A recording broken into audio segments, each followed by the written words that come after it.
The World Series, the UFC Heavyweight Championship, the Pac-12 Championship, the Big Ten Championship, the NFC Playoffs, the Daytona 500, and the UEFA Champions League Final. The world's biggest events are on Fox Sports. We are Fox Sports! Welcome to the Chevrolet World Series pregame show on Fox.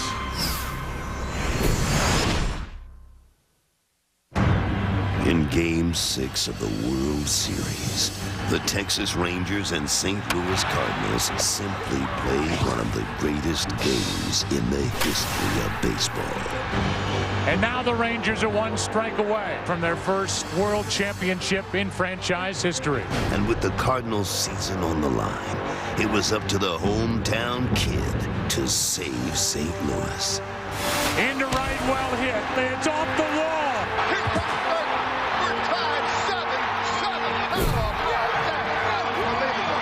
But in the face of adversity, the Texas Rangers showed the heart and resiliency that only champions possess.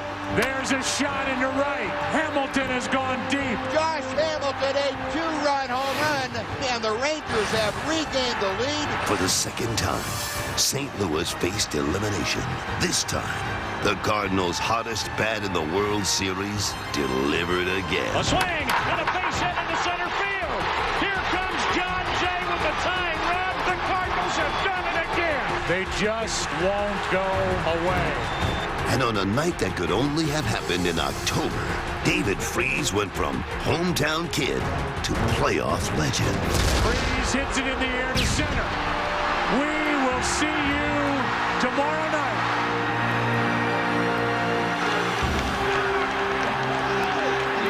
The World Series will end tonight in a final Game 7. As both the Texas Rangers and St. Louis Cardinals are pushed to the brink of greatness.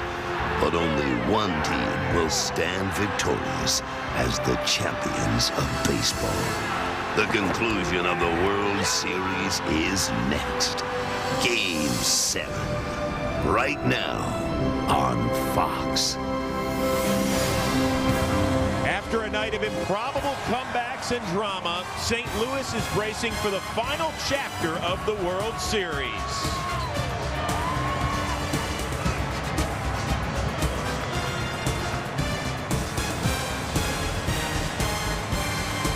Either the Cardinals will win their 11th championship or Texas will get off the mat to claim its first. It's time for Game 7 of the World Series. Hi, everybody, and welcome to Fox's continuing coverage of the 2011 World Series alongside Eric Karros and A.J. Brzezinski of the Chicago White Sox and the Commissioner's Trophy. I am Chris Rose, and A.J., you two need no introduction. I know. Hi, buddy. I've missed you all these years. EK, you guys are friends, right? Never met the trophy. Guys, first question. Have you recovered from last night? Yeah, I'll tell you what, as a fan, I'm looking forward to watching this game. I couldn't sleep last night. Excited about coming out here and watching a Game 7. We might as well not even bother talking about last night's game because it was so crazy. We could spend 3 hours discussing it. All right, well, let's spend a few minutes because if you're Texas, I suppose the big question is how do you rebound? How do you get up off the mat? 5 different times last night they had leads, including 2-run leads in the 9th and the 10th. If you're Texas, how do you come back? You just come back. You've got a Game 7. You're playing for the World Championship today. It's hard to explain to a fan who gets emotionally high or low with every win or every loss of their respective team. But the Texas Rangers, they're made up of baseball players. And as a baseball player, you have to be able to put failures behind you. If you went with the ups and downs every single day, you'd be in the nut house. Right now, Texas, what happened yesterday? That's what happened yesterday. Has nothing to do with today. Josh Hamilton said it best last night when he was asked, how is he going to sleep? I'm going to sleep fine.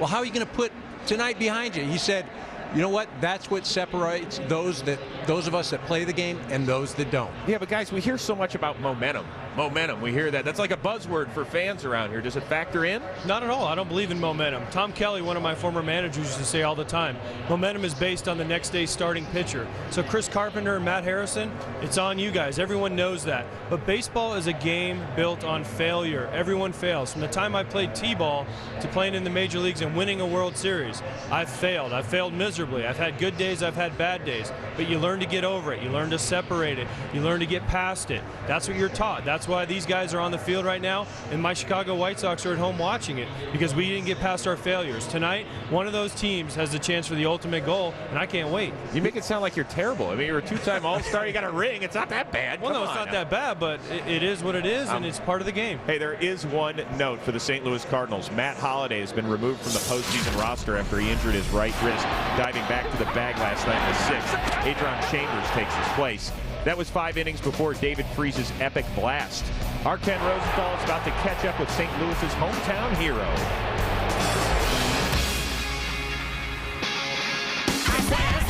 Freese has tied it 7-7. Unbelievable. Freese hits his center. We will see you tomorrow night. David, first question. How much sleep did you get last night? I didn't get too much, but there's nights during this postseason where I haven't gotten a lot of sleep, just too excited, too anxious to get going, but you don't need any sleep to get ready for this game. Now, we talked about this last night. You're from near here. You grew up rooting for the Cardinals. Every kid in America dreams of being a World Series hero for his hometown team. Was it as good as you imagined? Yeah, it was incredible, but it's one of those things like, playing with Albert. I don't think you really understand it until it's all over with. We got one more thing to do, take care of tonight. It's just incredible to be a part of this. Now, we all know a lot of guys are playing hurt this time of year. How beat up are you after what happened last night at home plate? I'm all right. I was ready for it. I'll take that beating any day. But whoever comes out here and wins tonight, man, they deserve it. That team over there is a great group of guys. We're having a good time with them, and we're all playing hard. So it's gonna be a good game tonight. David, thanks very much. Good luck. Chris, back to you. All right, guys, thank you very much. You're probably wondering about the jersey ripping that was created by Nick Punto. It's called the Shredder, okay? So St. Louis would love to see that one more time. And if so, how are they going to get it done? Well, they're going to have to show up offensively. In the 3 wins of this World Series so far, St. Louis has scored 29 runs. In their 3 losses, they've only scored 3. Why is it important today? Because they've got to give Chris Carpenter a cushion. I don't expect him to be on top of his game, and he's going to have to work through that Texas Ranger lineup. The way he gets a cushion, they have to score for him. I agree, and I think Tony La Russa also agrees with you, because there's some lineup changes tonight, which he'd been talking about before Game 6. He moved Rafael Furcal out of the lineup spot, leadoff spot. Why is that important? Ryan Terrio's there. He hits .321 against lefties this year. Rafael Furcal, .213. He also puts Furcal in more of an RBI spot and towards the bottom of the lineup, where he can create some havoc if he does get on base with his legs. Tony La Russa loves moving guys, putting action on. Plus, he put Lance Berkman behind Pujols again, put Freese, the hero from yesterday, behind Berkman for some protection. Tony La Russa believes they have to score runs tonight, and he found out the best way to do it, make some changes. Well, guys, as you could imagine, the Twitter world, it was a buzz after last night's Game 6 dramatics. And why don't you chime in on our conversation during Game 7? You can follow me at Chris Rose, all of us, MLB on Fox, and special guest tweeter from the Philadelphia Phillies, all-star center fielder at Shane Victorino. And don't forget, hashtag Game 7 this time around.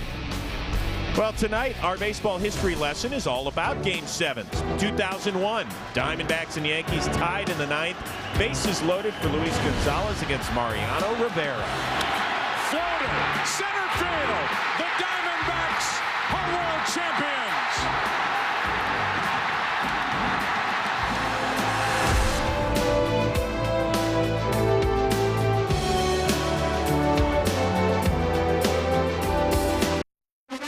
The Chevrolet pregame show is sponsored by Chevrolet. Thanks for making Chevrolet and baseball a part of America for the last 100 years. More Game 7 drama, this time from 1997. The Florida Marlins tied the Cleveland Indians with a run in the 9th. Then in the 11th, Edgar Renteria stepped to the dish. The 0-1 pitch. A liner off Nagy's glove into center field. The Florida Marlins have won the World Series. The Marlins are a part of a streak that has seen the home team win 8 Game 7s in a row. Rose, have you recovered from that yet? We have, with a lot of therapy. Now the Rangers and Cardinals, what do they have in store for us tonight? Well, right now, Ken Rosenthal standing by with the Rangers leader, Ron Washington. Thanks, Chris. Ron, you spoke to your team before batting practice. I heard you mixed in a little bit of humor. What did you tell them? Well, I just told them this is a game. We've been playing it all year. We've been having each other's back all year. We took a blow to the gut last night, knocked the wind out of us, but it didn't knock us out. It just knocked us down. And it's important that we continue to believe in one another, and it's important that we go out there and continue to have fun and represent Texas and play Texas Ranger baseball. That's all it was. Now, you've got some banged up players. How is Cruz and how is Napoli? Well, Napoli is fine. He's a gamer. You know, it was obvious that he turned his ankle last night. But if you watch the way he finished the game last night, he went through it and you wouldn't have never knew it. And tonight is the same. Nelson, you know, he's dealing with a little growing problem, but, you know, he's willing to go out there. He came in today, got some treatment, and he's a gamer also. And we just got to wait and see how it goes. Your bullpen tonight. Who is available? And also, Wash, how concerned are you about fatigue? About fatigue. Oh, fatigue? It's been the last game of the year. No such thing as fatigue. Everyone is available. You know, maybe Kobe Lewis won't be out there, but he did stop in my office and told me that all hands on deck. And if we needed him to get a hitter out, his arm feels good. So, I mean, we're ready to go. You know, each situation that dictates that one of those guys that we've been using all year have to come out that bullpen, we won't hesitate to give the ball to him. You play this game long enough, what happened last night, you hope would never happen, especially in this big series. But it happens in a game of baseball. And you got to recover. It's all about heart. It's all about, you know, how you feel about one another. And it's all about what you put into this the whole year. And now it's down to one game. Ron, good luck. Chris, you. back to you.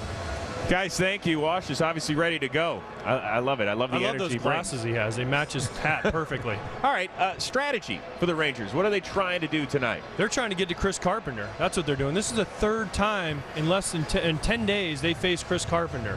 I know he's been great at home in the postseason. I know he's done all these great things. But here's the thing. You got to find a way to get to Chris Carpenter. Third time in 10 days. If you cannot beat Chris Carpenter tonight, facing him for the third time, you don't deserve to win the World Series. Everyone's banged up at this time of the year. We've talked about it. Everyone's talked about it. I've turned my ankle before. If it was the regular season, would Mike Napoli be out there?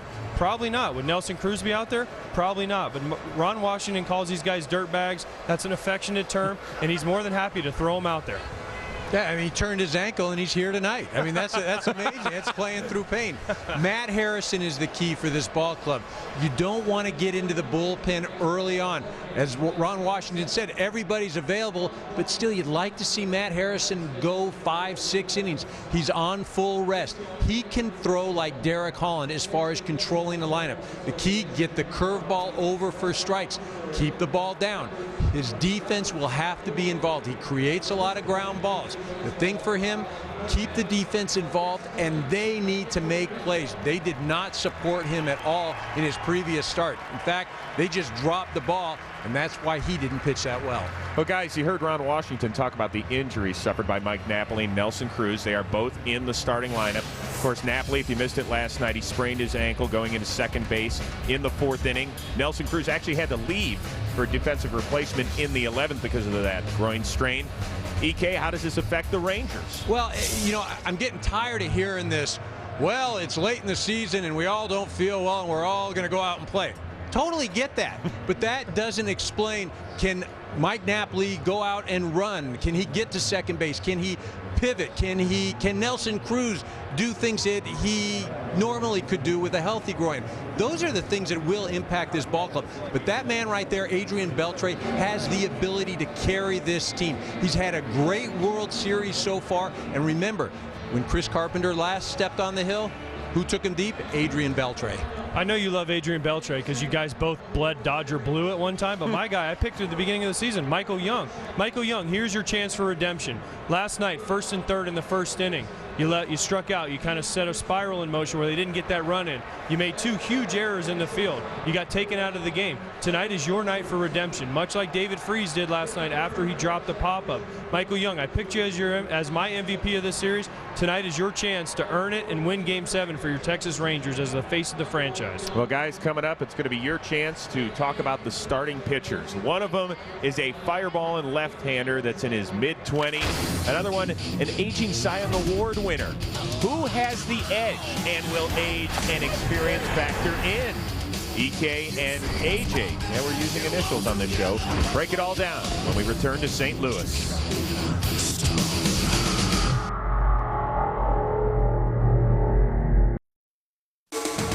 Welcome back to the Chevrolet World Series pregame show on Fox. More from Game 7 lore.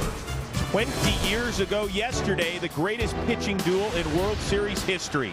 John Smoltz and Jack Morse were locked in a scoreless game with Morse pitching 10 shutout innings. Then Gene Larkin was the hitting star against the Braves. The Twins are going to win the World Series. The Twins have won it. It's a base hit. It's a 1-0 10-inning victory. First World Series Game 7 to end 1-0 since 1962. Tonight, the pressure's on these 2 starters to give their respective teams some innings. Matt Harrison didn't make it out of the 4th in Game 3. Meanwhile, Chris Carpenter gets the ball in just 3 days rest. But keep in mind, St. Louis 6-0 at home in his postseason starts. 3 days rest. Does that concern you at all? It does, because the only start he's ever had in the 3 days rest, he got hammered by the Phillies in Game 2 of the NLDS. But here's the thing for Chris Carpenter. He's been great at home. We know this. He's been great in the postseason. We know this. The thing for him that's most fascinating for me to watch is curveball. How many times does he throw his curveball? In Game 1, he only threw it 7 times in 80 pitches. Game 5 start, 25 in 100 pitches. What does that tell me? Dave Duncan and Yadier Molina were making adjustments to the game plan. What will they do tonight, and how will the Texas Rangers react? If he has a good curveball and he throws it a lot, that means that he's pretty effective, and he's going to be in the right position and put the Cardinals in the right position to win the World Series and hoist the trophy. Matt Harrison needs to disrupt the Cardinal offensive game plan. That's one thing the Cardinals do. They have a team approach. Matt Harrison is going to have to follow the same plan that Derek Holland did. How do you do that? You get inside on the Cardinal hitters. Take the ball, come in off the plate. Don't let them dive out over the plate. Look at that outside pitch, drive it the other way. We saw it last night when David Freese hit that triple off the right field wall. They dive, they dive, they dive. Take away that ability to dive.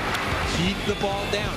When Harrison is good, he's working down in the zone. He involves his defense, keeps them in the game. They're going to have to be able to pick him up, make all the plays. Matt Harrison, as long as he doesn't give any free passes, I think can shut down the St. Louis Cardinal offense. And let's keep in mind, Matt Harrison was a guy who didn't even make Texas's postseason rosters. They made their run to the World Series. That was last year. That was last year. But I'm saying about a completely different ball player. And now, he's right? not a fun at bat. As a left-handed hitter, trust me, he's not someone you want to go up there and face all the time. The point is, it's something that drives him. He told us that as the playoffs got underway. Now, I want to go to the back end of the bullpen. Neftali Feliz, Jason Mott, both tasted failure last night. Would you be worried? No, not at all. If I'm Neftali Feliz or Jason Mott, I want the ball in the ninth inning, and the manager's going to give it to him no matter what.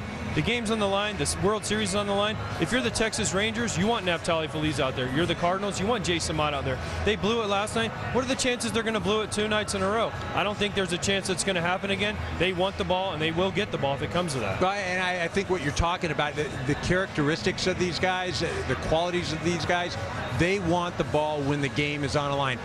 They're not shying away from anything. And if you're a competitor and you have an opportunity to play in this ball game, you want to make an impact, you want the ball. All right, guys, who wins this beauty and why? AJ? I picked Texas Rangers in 6. Once again, I was wrong.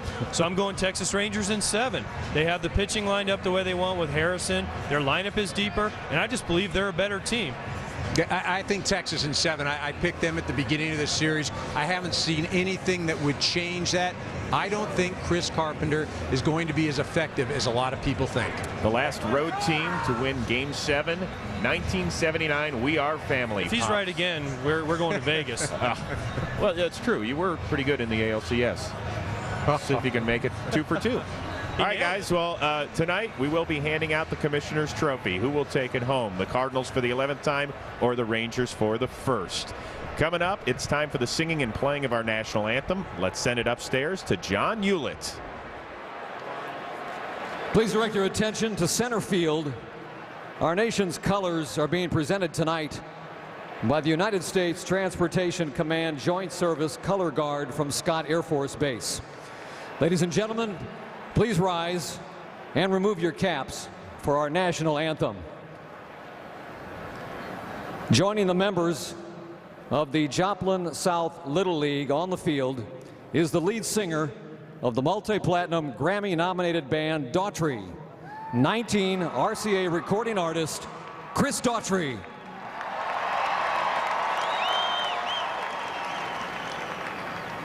Oh, say, can you see by the dawn's early light what so proudly we hailed at the twilight's last gleaming, whose broad stripes and bright stars through the perilous fight, oh, the ramparts we watched were so gallantly streaming, and the rockets regular, the bombs bursting in air, gave proof through the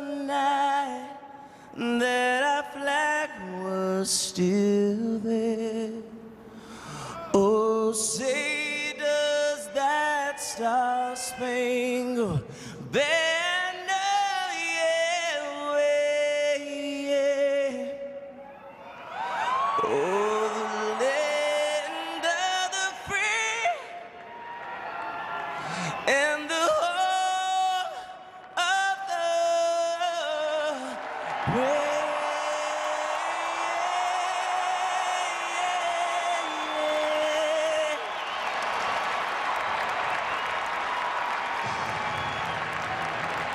Coming up, baseball's first Game 7 in 9 years. The Rangers and Cardinals both eye the trophy. Who will lift it by night's end?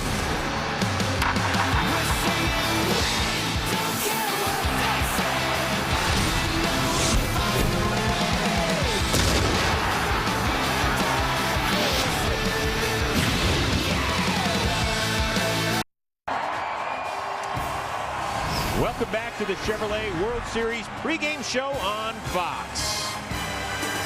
Just about time to see how this amazing series will conclude, and these fans are pumped up.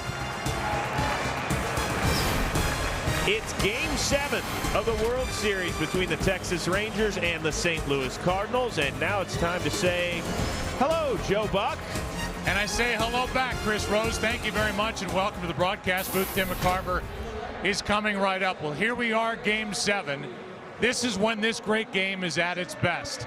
It's been a long, winding road for these two clubs to get to this point. Last night, it was certainly an emotional roller coaster like a great heavyweight fight. Two champions standing in the middle of the ring, going toe-to-toe, pounding on each other, and the Cardinals ended up on top on that freeze home run, winning it in 11. So now tonight, and the question has to be emotionally, how do these two teams come into this game? The Cardinals should roll in on an emotional high. And Tim McCarver, as I welcome you in, how did the Texas Rangers put that heartbreak so close 2 times last night behind them and try to win Game 7? Well, there are a lot of ways to approach it, but I think the Rangers have to treat the early innings like the late innings of a tie game. I mean, press the issue. Try and score early. Try harder to score early so you can erase the memories of last night. And they'll be trying to do that against Chris Carpenter, the Cardinals ace, pitching on short rest. Meanwhile, it's Matt Harrison, the young left-hander, getting the ball for the Texas Rangers. And you can't control your pitches unless you can control your emotions, and Matt Harrison will try to do both tonight. We know you folks can't wait. You know what? Neither can we. Game 7 tonight. A new season begins every spring and ends each autumn. Baseball is a timeless game where kids of all ages dream about magical moments. The Fall Classic is the phrase used to describe the World Series. Last night, it delivered. Breeze hits it in the air to center. We will see you tomorrow night. The journey to become a champion will end tonight. One game will decide not just a season's worth of hopes and dreams, but for many, a lifetime's. Game 7 of the World Series. The World Series is sponsored by Geico. 15 minutes could save you 15% or more on car insurance. And by DirecTV. If you call yourself a sports fan, you got to get DirecTV. Moments ago, the Cardinals took the field, led out there by their 36-year-old right-hander, Chris Carpenter. And tonight's opening pitch brought to you by Budweiser. Great times are waiting. Grab some buds. Taco Bell starting lineup for Texas, brought to you by Taco Bell. Think outside the bun. Ian Kinsler first up. Then Elvis Andrus. It's Josh Hamilton, homered last night, hitting third. Michael Young, Adrian Beltre, Nelson Cruz good to go. Mike Napoli, bad ankle and all ready. David Murphy is batting eighth, and Matt Harrison pitching and batting ninth. And here are these numbers from this postseason for Carpenter. Glad you're with us.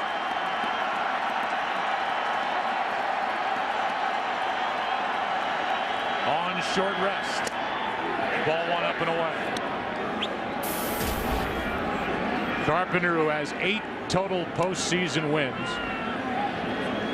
for the Cardinals. That's the most in franchise history, albeit with more opportunity, with more rounds.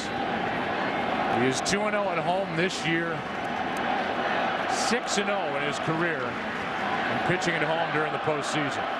First time he's done it, however, on short rest. Good start. Kinsler with a base hit into left on a pitch that was up. And Ian Kinsler has been hot. He had a couple of hits last night, 2 RBIs, and he's on to start the night here in Game 7. Let's take a look at the scouting report. Increasingly more curveballs in Game 2 for Carpenter against the Rangers than in Game 1. Big game, well, of course. La Russa said no pitch limit. That quieted the crowd, and so would some damage if the Rangers could do it here in the first inning tonight.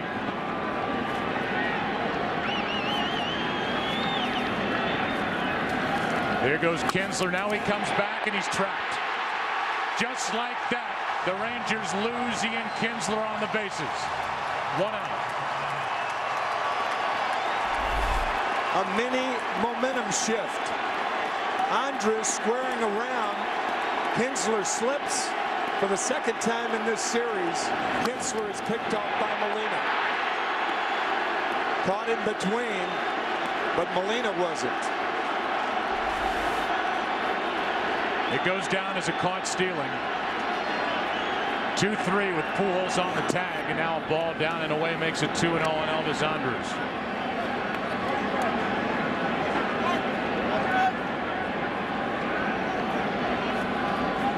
Now the 2-0 on the inside corner.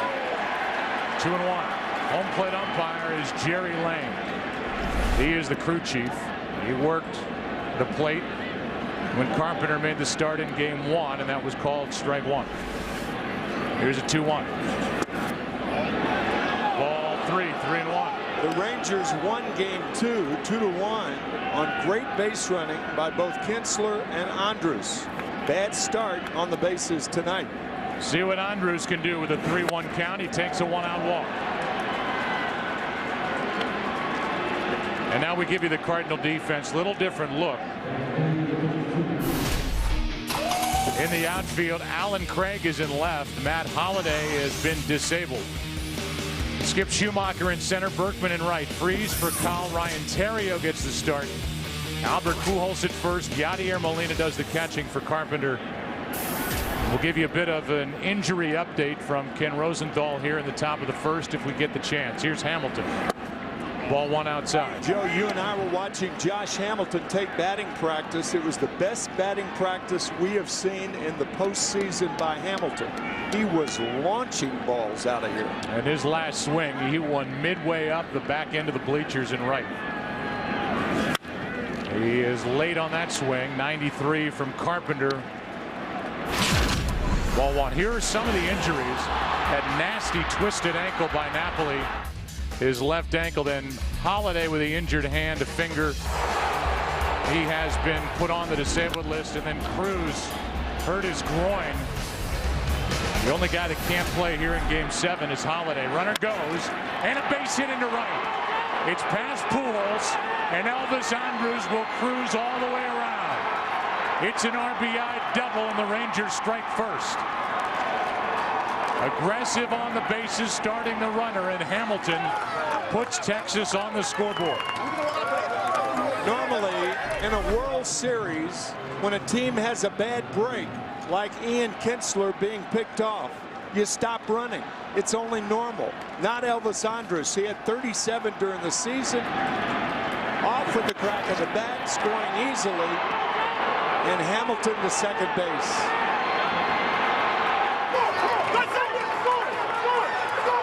Last night's gone right now for the Rangers. Fastball tails back high on Michael Young. Now runner at second, one out. Last night the Rangers got a run in the first and missed a chance for more. Young was a part of that when he struck out with runners at the corners for the first out. Now he lines one into right. Berkman on the move, won't get there. Going around third and coming to the plate is Hamilton. Young has delivered an RBI double, and it's 2-0 Texas.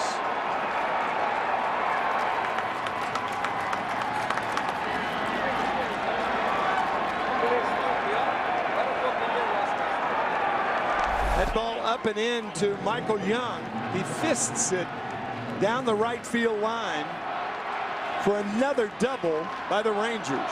Third hit in this inning. In fact, Carpenter hasn't retired anyone. Molina did. 3 hits and a walk. And a runner at second, one out. 2-0 Texas in the first. And a strike hits the inside corner to Beltre. Beltre's had a nice series and a productive postseason. That 3-homer game in the division series against the Tampa Bay Rays. He has hit 2 home runs in this World Series, including one last night off the end of the bat, strike 2. And one of those on a curveball from Chris Carpenter. We talked about the curveball.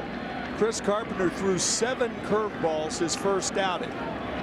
The last time he faced the Rangers, he threw 25 curveballs out of 101 pitches.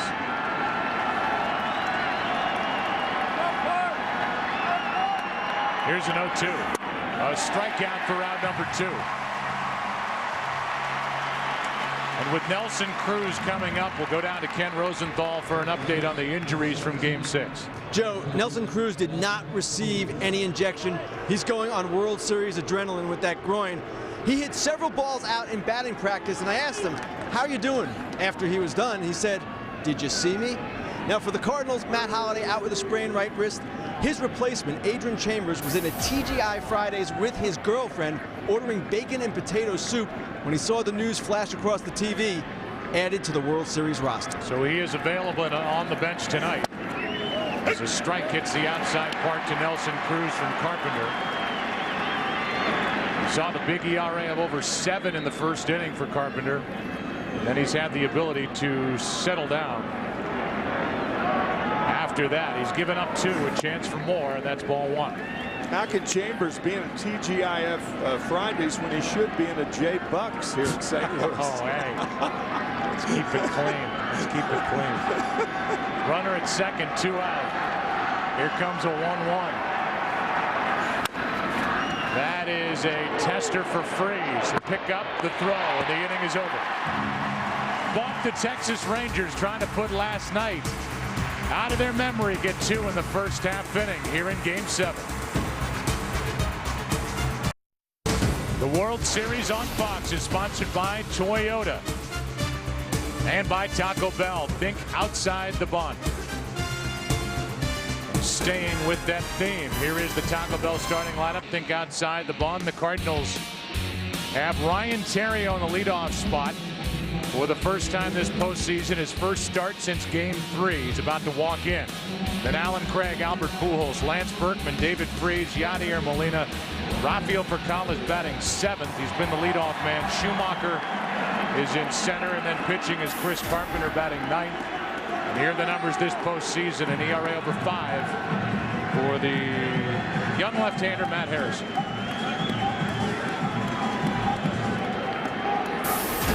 Tim will give the scouting report after Theriot does something, and nope, you're going to do it now. Yeah, okay. Well, it could be wild early. We can tell early.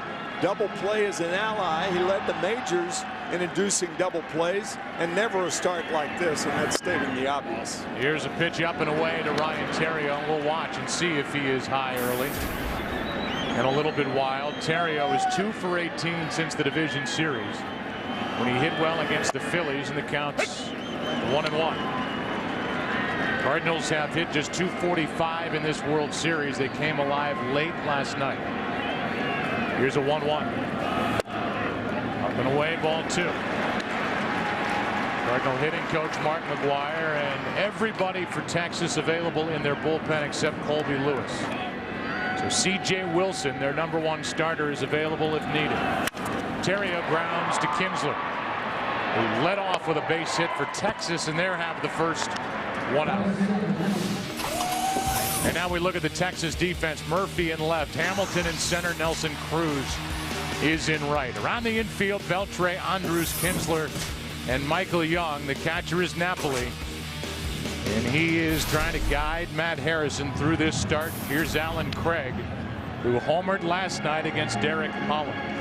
We asked Wash before the game, obviously, about Mike Napoli. The question was, is there any part of his body that's not hurting? Washington said no. Talk about a fabulous postseason and World Series. That twisted ankle that Joe talked about in last night's game, he has just been spectacular. Here's a 1-0. Alan Craig takes a strike, a ball and a strike. By the way, we are preempting regular programming tonight. Kitchen Nightmares and Fringe are preempted due to this Game 7. They will be back all new next Friday. Here's a fly ball into right center, and going to get it to his left is Hamilton. 2 out. And the batter will be Albert Pujols with the bases empty, 2 down here in the first.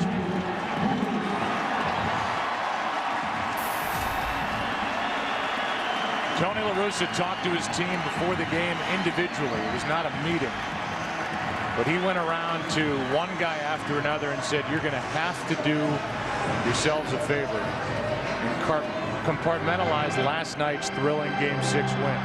You have to put it somewhere else in your mind, because how many times have you seen it? A team just comes gliding into a critical game after a big win, and they get beaten up, which is Tony La Russa's biggest fear here tonight. Here's a 1-0. You see good velocity from Matt Harrison, 95, but high. It's 2-0.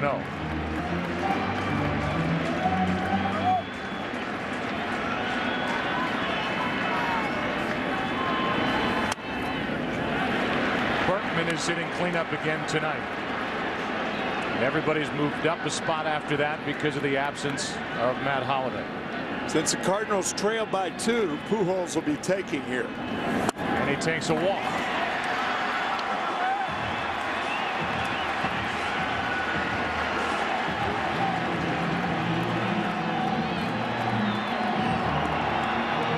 It'll bring in Lance Berkman.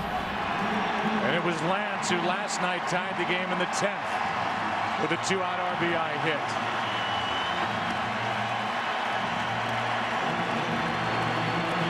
And they have learned to love the longtime rival to the Cardinals while with Houston, Lance Berkman.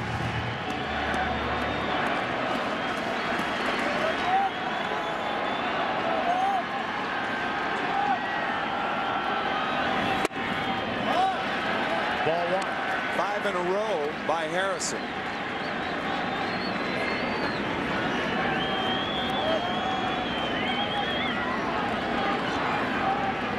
Berkman hit only 4 home runs batting right-handed this year. 2-0.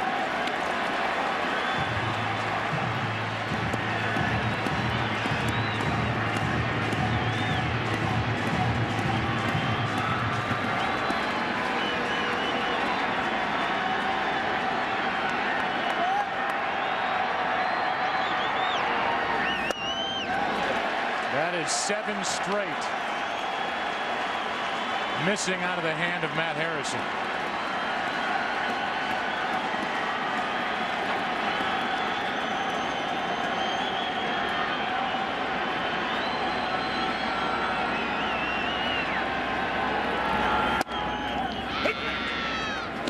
Three and 1.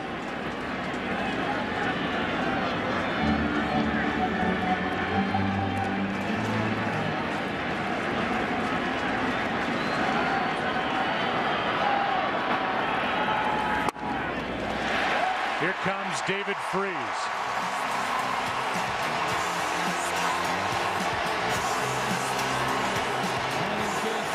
Number 23, third baseman, David Freese.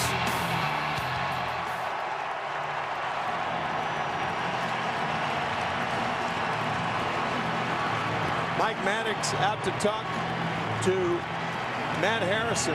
I think he's talking to him about clearing that right hip.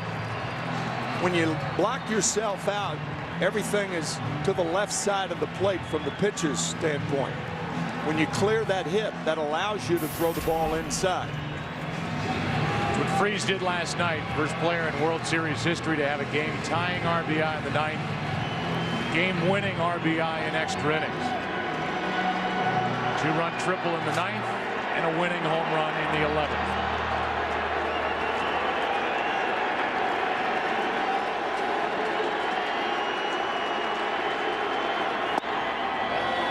Pretty good pitch, called ball 1.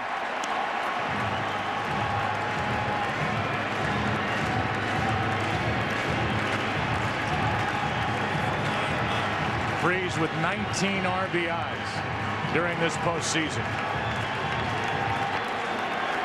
The biggest one, his last one.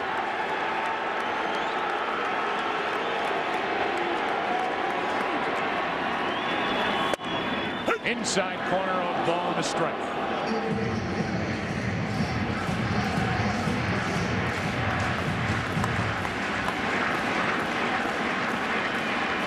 Local product, David Freese, the Lafayette High School. And then Merrimack. The 1-1. 2-1. 3 pitches inside. 2 have missed. We talked about David Freese and Alan Craig. Both like the ball out over the plate. Both have good power the other way, as Freese showed in his last 2 at-bats last night.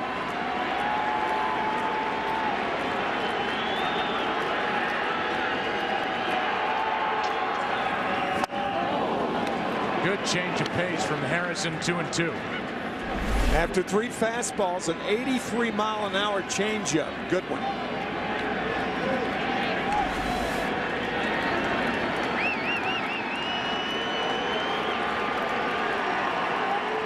Rangers got 2 in the first.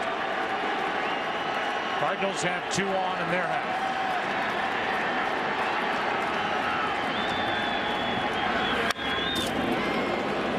As hard as Harrison's thrown this inning, fouled straight back.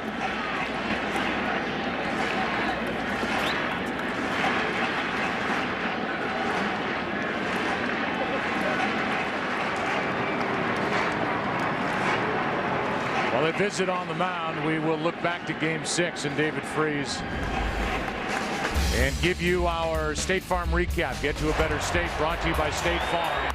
For auto, home, life, and banking, get to a better state. There's that big 9th inning, 2-out, 2-strike, 2-run triple, then the game winner.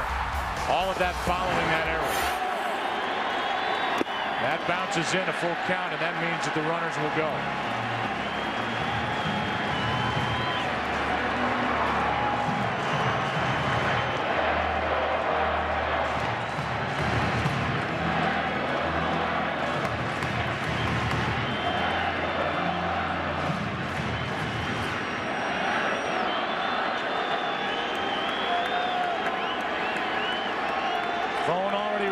Texas bullpen.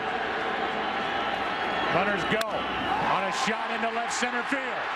This is going to tie it. David Freese won a roll. 2-2 in the first.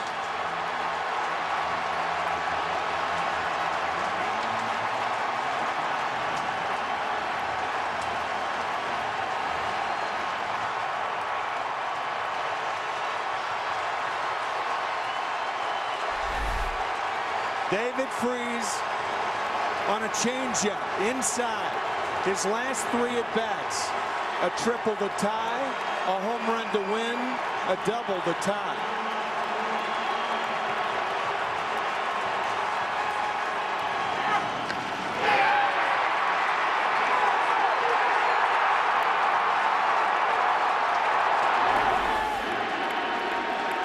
Now it's Molina.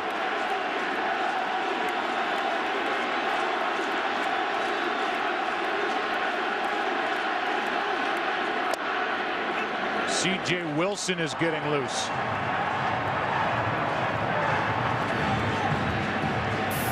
Talked about, excuse me, Joe, we talked about it in last night's game. If hitters walk, they score. And it was back-to-back walks with 2 out. And then running the count full, which helped start the runners, and 2 scored on the double by David Freese. Now Molina. Whoa. That changeup got away. 1 ball, 1 strike. C.J. Wilson is a starter, but a former closer. He was used to coming out of the bullpen, but he has not done that for 2 seasons now.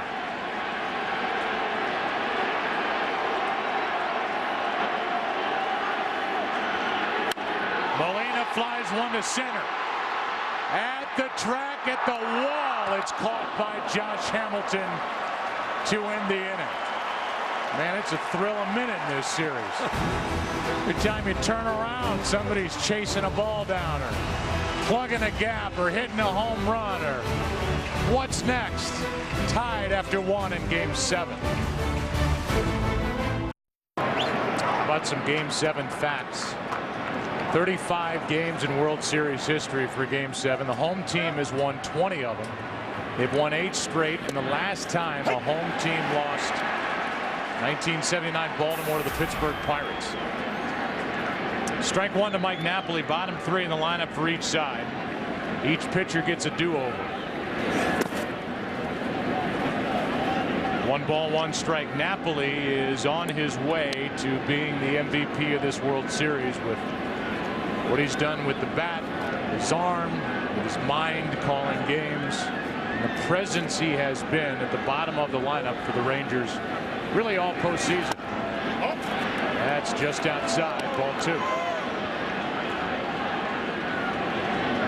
He has 10 of the 28 RBIs that the Rangers have as a team in this World Series. That is a base hit into left, and he just keeps on hitting. Over to cut it off is Craig, and Napoli is on to start the second. Here's what he's done.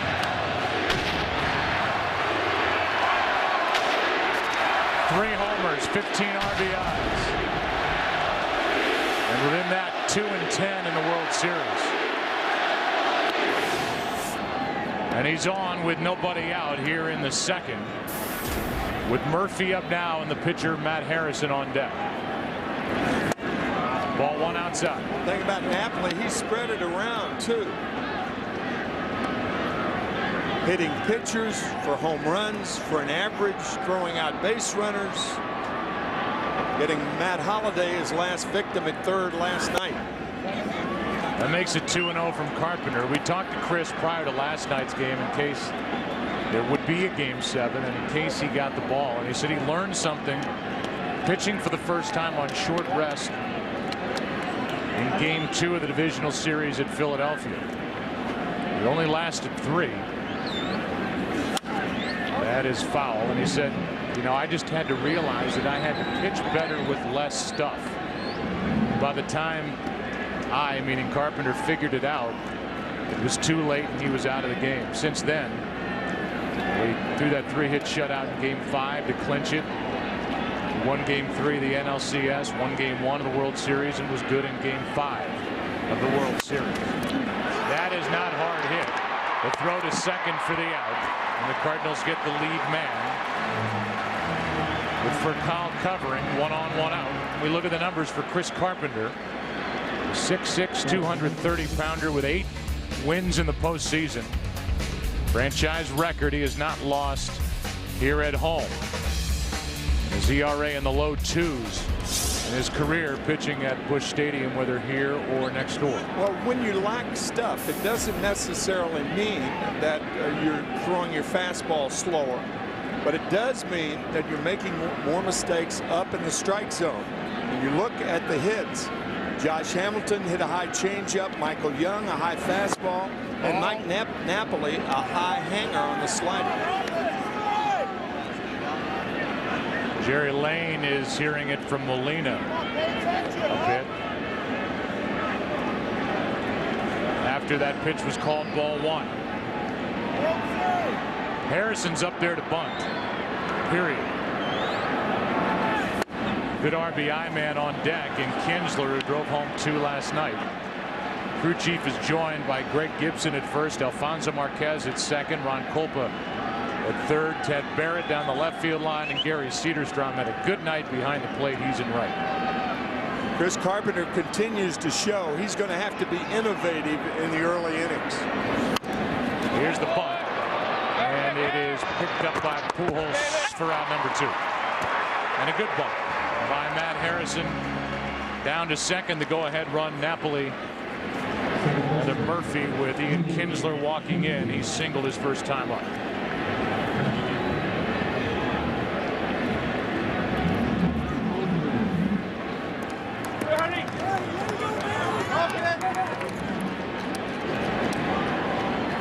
Those of you who care, the last time both teams scored in the first inning of a World Series Game 7, 1945. Chicago Cubs, Detroit Tigers. It's the last time the Cubs were in it. Right. Ball 1 to Ian Kinsler.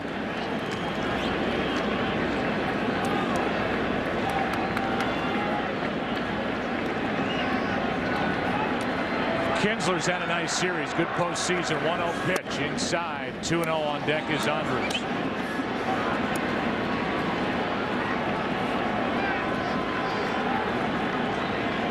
Kinsler was not good during the regular season away from Rangers ballpark. He's been good away from home during the postseason. 2-0 pitch. 3-0. Chris Carpenter's stuff, and Dave Duncan knows it, is very flat tonight. No zip at the end. See, that's a flat slider. Tie out of the strike zone.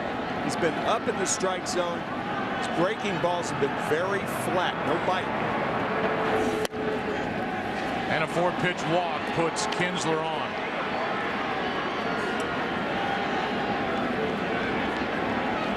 And here comes Dave Duncan. Chris Carpenter learned that he had to pitch better with less stuff. He will put that to the test here in Game 7. Cardinals have Loesch in their bullpen. They have Edwin Jackson in their bullpen, 2 starters. And then they have the full complement with Westbrook, Boggs, Dotel, Lynn, Salas, Mott, Zepchinski, and Rhodes. Chris Carpenter's best friend in baseball is Doc Halladay of the Philadelphia Phillies. On December 1st, they're going to Brazil on a fishing trip and fish for peacock bass. Will he be talking about the World Series win, or that the Cardinals came so close? He beat Doc Halladay in Game 5 of the division series in Philadelphia to advance. Breaking ball is one of his better ones. Strike 1 to Andrews. A good Carpenter curveball.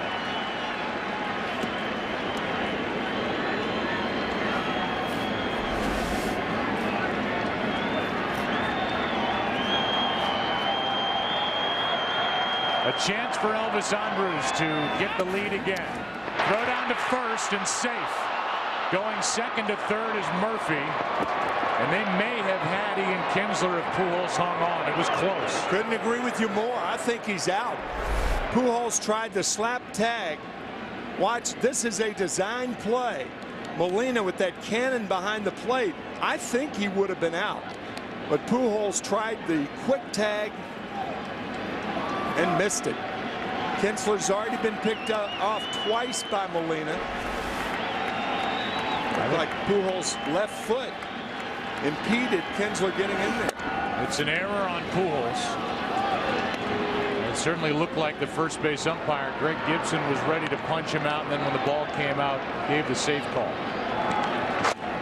So this inning lives on for the Rangers, and Andrus has a chance to put Texas back on top. First and third, 2 out. Back to Carpenter. It was eventful, but it's still 2-2 as we go to the bottom of the second of game number 7.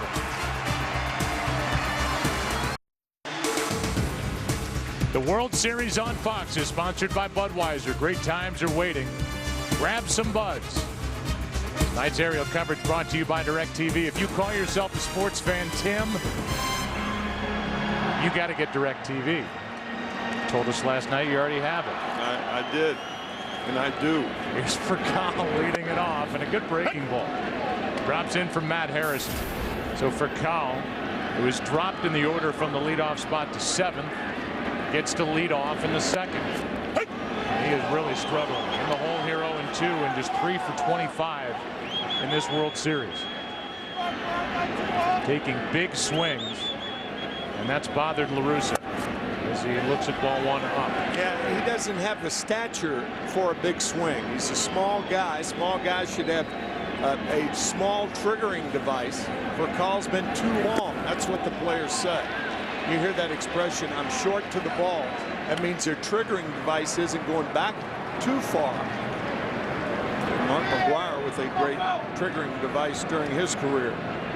Here is a 2-2. And a little bit different hitter than Furcal. As that misses up and away from Harrison, who walked 2 and then paid a price for it in the first. He had Furcal 0-2. Now it's a 3-2 pitch. Ground ball up the middle, base hit. Furcal is moved down the lineup, and that pays off here in the second.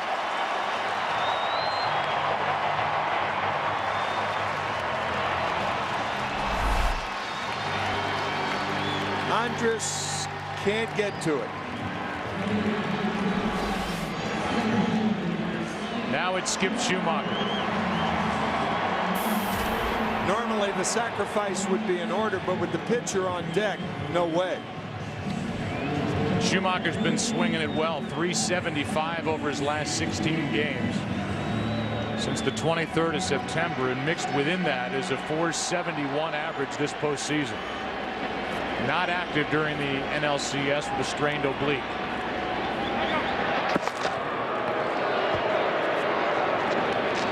Just like the Rangers in the top of this second, the Cardinals get a leadoff hit in the bottom of the second.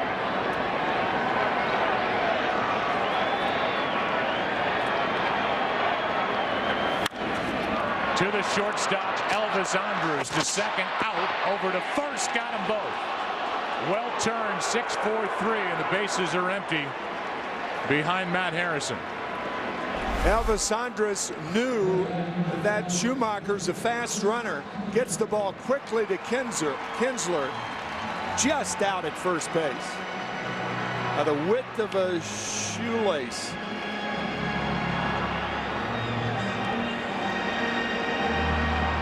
And so with 2 out, nobody on, Carpenter is up there to swing the bat. He has 2 hits this postseason, had 11 during the regular year. Takes a strike. Rangers in the third will have the big bats. Hamilton, Young, and Beltre. Everybody gets on Nelson Cruz. Ball 1.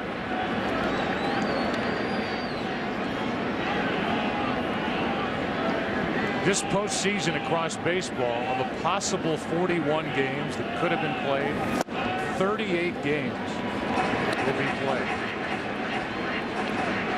Every division series went the distance except one. The AL and NLCS both went 6. That ends the inning, and that's strikeout number 1 for Matt Harrison as he tries to settle in. Images from Game 7, which rolls into the 3rd inning. Texas and St. Louis tied at 2. Tonight's Game 7 of the World Series dedicated to the ongoing tornado relief efforts throughout the U.S. Join Major League Baseball and the Major League Baseball Players Association in supporting those in need. Visit heart2heart.org and habitat.org to learn how you can get involved. And those, by the way, were members of the Joplin South Little League. Joplin just devastated during the summer. Here is an 0-1, and it's up and away from Carpenter. This could be an inning of opportunity for the Texas Rangers, and a tough frame for Chris Carpenter, who has struggled through 2. Strike 2 on Hamilton. It's so important how a catcher and a pitcher handle a lineup. Meat of the lineup, the teeth of the lineup for the Rangers due up this inning.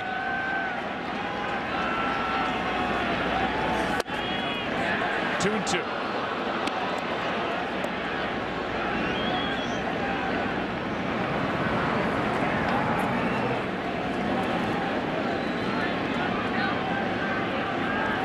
Here's a 2-2. And a ground ball to the shortstop for Cobb. Had to hurry, got his man. 1 out. And Hamilton did all he could, hustling down the line. As we talked about, 38 of the possible 41 games being played this postseason, and 13 of those previous 37 have been 1-run games, which is the most all time. So it's been tight, it's been dramatic. Last night a 1-run game as the Cardinals won in 11. Here's Young. Strike 1. Every game in St. Louis has been a 1-run game. None of them in Texas were 1-run games. But every game's been tight except for Game 3. Yeah. 16-7 Cardinal win. Otherwise, it has been a battle from beginning to end.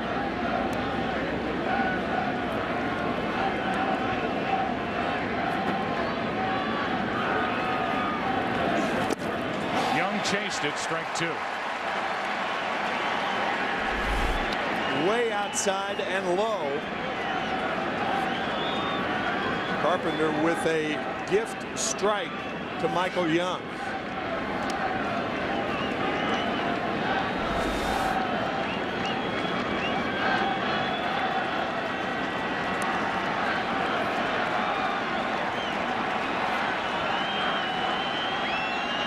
Here's a 1-2. Breaking ball is tapped foul. Caught some of the home plate umpire Jerry Lane.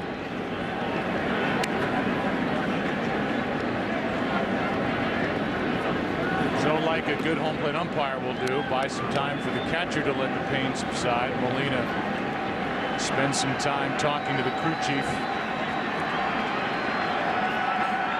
So let his eyes stop watering. 1-2 pitch, 2 out. Strikeout number 2. Good slider again off the plate to get Michael Young. Joe, we talked about 1-run games. There is a one-man show on Broadway to give you the idea of the reach of the World Series here in the Heartland. Hugh Jackman is starring in a one-man show on Broadway, and last night 3 times he interrupted the show to give the score of the Cardinals and Texas Rangers game. He came out the 3rd time from off stage and said, "We go to Game 7 tomorrow," and he's an Aussie. Unbelievable. How about that? Here is Beltre being hit by a pitch. See where it caught him. Hit him on the left elbow and then off the mask of Yadier Molina. It's a 2-out base runner. Let's go. Score run. Score run. And now Nelson Cruz. Carpenter's given up 3 home runs in this series. Napoli a 2-run shot in game 1. And then solo home runs by Moreland and Beltre in game 5.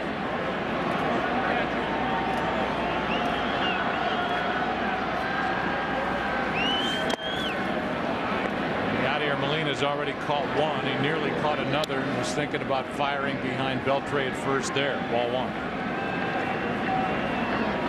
When Yadier Molina gets in the habit of throwing to bases, it's base runner beware night. Doesn't matter where you are. It does not matter. Here's a fly ball into left. Cruz got under it. Hit his 8th home run of the postseason here last night to tie a record. This one a big swing, but outnumbered 3. Rangers have left 4, bottom of the 3rd. Tell Hugh Jackman we're tied 2-2. Matt Harrison ready to go in a 2-2 game, and he hits the inside corners. He is trying to settle in. Breaking ball got the inside part to Terrio, who grounded out to second his first time up. Batting leadoff first time this postseason, and he grounds to 3rd, foul. Time for our Volkswagen Passat trivia question. How many of the 35 previous World Series deciding Game 7s were walk-off wins? Little did we know last night when we gave you our trivia question provided by Volkswagen about walk-off Game 6 wins. The answer was 3. If we ask the question next year, the answer will be 4. Terrio trying to dump one into right, and Cruz is there. 1 out. It was Fisk, Kirby Puckett.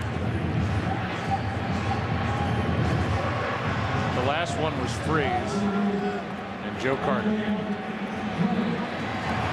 Joe Carter taking Mitch Williams out of the yard. I'm sure Mitch loves it when I attach his name to that every time. He's probably laughing about that right now. Very few times Mitch can laugh about that moment. But he's learned to accept it. Hey, big deal. As Chuck Tanner used to say, Chuck Tanner, the manager of the Pittsburgh Pirates, used to say, you know the best thing next to winning a major league game? Losing a major league game. At least you were there. Yep. Alan Craig took a ball. Now takes a strike over the inside corner. Harrison after a wild first inning with back-to-back 2-out walks. First of which was to him. Has settled down a bit. Here's a 1-1. Another good pitch, strike 2. Matt Harrison, a lot more confidence in his off-speed stuff this inning. A little heavily amped in the first inning, certainly understandable. 14-game winner from the regular season fouled back. The Rangers are playing in the first playoff Game 7 in franchise history. Meanwhile, Tony La Russa, despite being in his 33rd year as a major league manager, has won 2 world championships, is managing in his first World Series Game 7. He's been there before in the LCS. But now he is here where one game decides it all. 1-2. Outside. 2-2.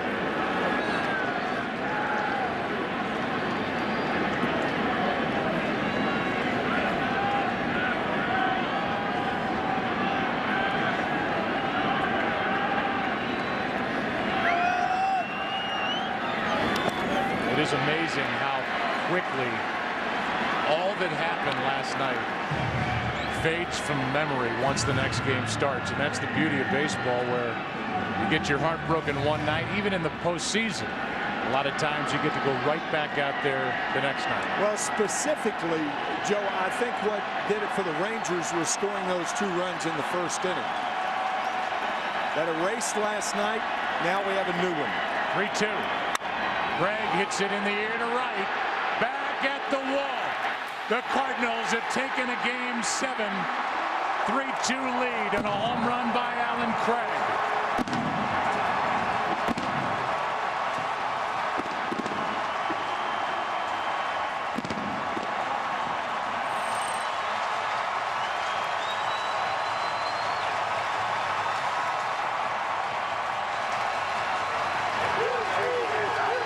again, we talked about David Freese and Alan Craig. The power they have to right field. It's worth saying again, Alan Craig had to teach himself to pull the ball.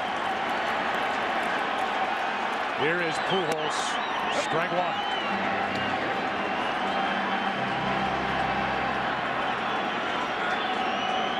Cardinals with their first lead of the night. Strike two. Here it is again. Watch where the pitch is. Out away. Full extension. Alan Craig with his second home run against Matt Harrison in the World Series.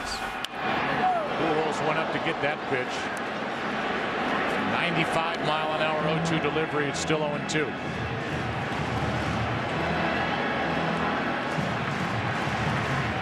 Alan Craig suffered through a broken kneecap during the season. There was a time where La Russa liked what he was doing so much with the bat. The former third baseman then turned outfielder. They tried to cram into the lineup as their second baseman, where he made 8 starts. Pujols golfs it. Foul ball. And dropped by Michael Young. He has had a rough series at first base. Made That's 2 errors last night. Not an easy play, but certainly catchable. I mean, it wasn't the over-the-shoulder variety. And with a guy like Pujols up there, you don't want to give him a second chance. We talked to Michael Young. He said the toughest position he's had to learn. He's played everywhere and been willing to do it as first base. Hard hit, broken back, and Beltre from a knee down to get it. 2 out. By the way, they did not give an error on that ball that Michael Young could not connect with down the right field side in foul territory. 2 out. Here's Berkman.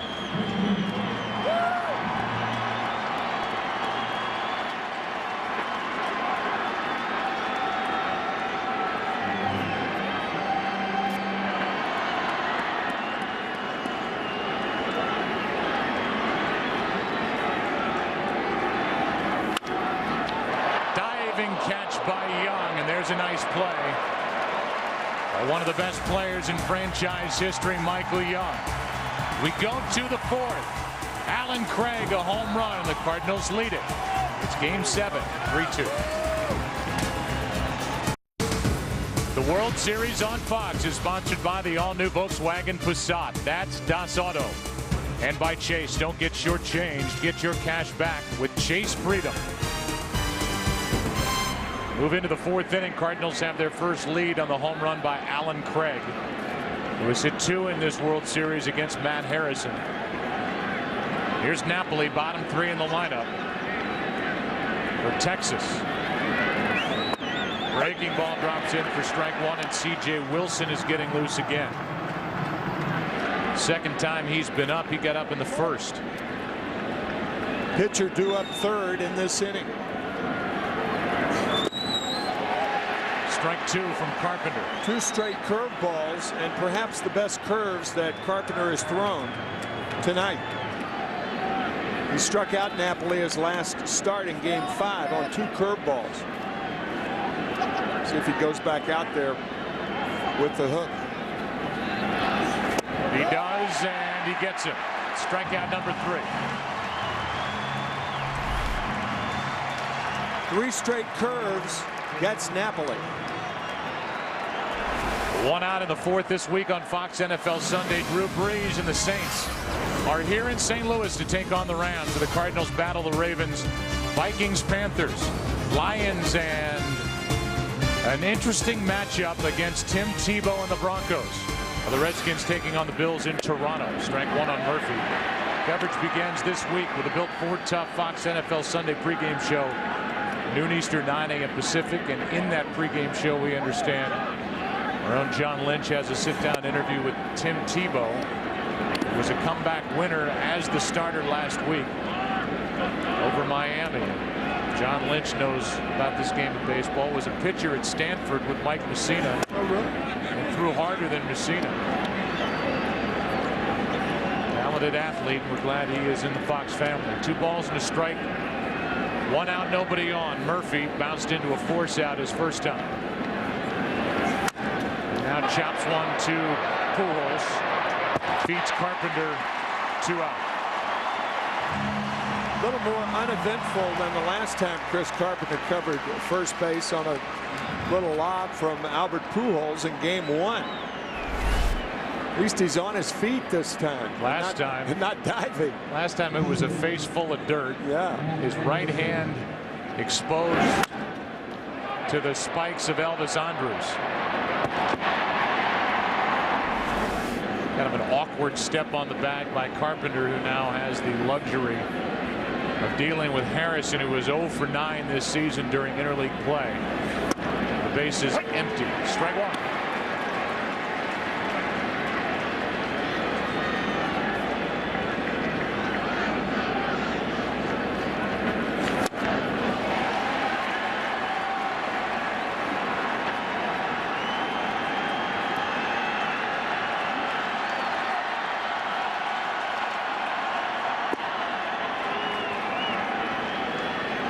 One ball, 2 strikes. Cardinals will have Freese, Molina, and Furcal. The bottom of this 4th inning. Harrison won't go easily. Matt Harrison was drafted by Atlanta in '03, and he was part of that big deal pulled off by John Daniels. Young John Daniels coming to Texas with Neftali Feliz, the closer, Elvis Andrus, the starting shortstop, and Jared Saltalamacchia, the catcher. Inning is over. That was for Mark Teixeira back in July of '07. We are in game 7. Texas jumped out to a 2-0 lead. Now 3-2 Cardinals after 3.5 on a chilly night in St. Louis. Well, how about the last 3 World Series at bats for David Freese? Game-tying triple with 2 outs and 2 strikes in the 9th inning last night. The home run to win it. And a game-tying 2-out, 2-run double in the first. So he has moved up to the number 5 spot.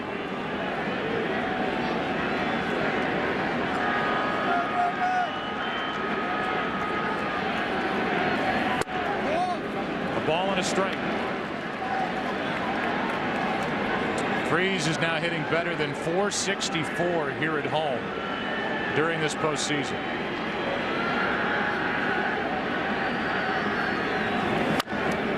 Strike 2. Let's go down to Ken Rosenthal. Ken? Joe, last night after the game, the Cardinals brought Freese into a conference room inside their clubhouse. Waiting was Jim Edmonds, Freese's boyhood hero and a guy that he was traded for in December 2007. Now, Edmonds was there with his 5-year-old son, Landon.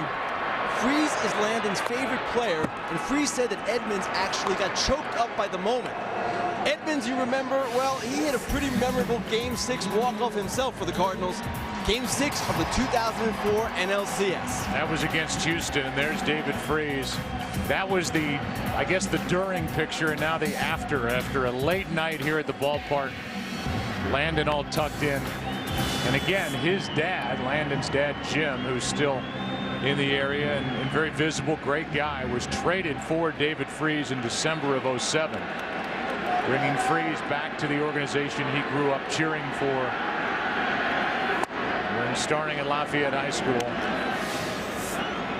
And look at the company. Now Freese is with Edmonds, forever linked, and Tim McCarver with extra inning home runs. Yours wasn't a walk-off. No. Did they even call them walk-offs back then? I don't think so. That was the top of the 10th inning at Yankee Stadium. Right fielder, one of the more indelible memories, right fielder was Mickey Mantle. And to see number 7 tracking down a fly ball that you hit. Here's a 2-0. Molina with a base hit into center. On with 1 out here in the 4th inning. Takes a wide turn, but a nice play by Hamilton. It's a single.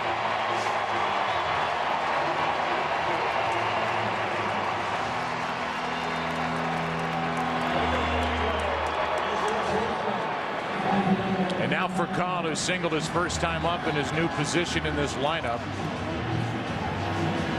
Trying to make the 7th spot lucky for the Cardinals in Game 7. He singled his first time. And a guy who, despite coming up with the Braves, playing with the Dodgers, is this year playing in his first World Series. Ball 1 low.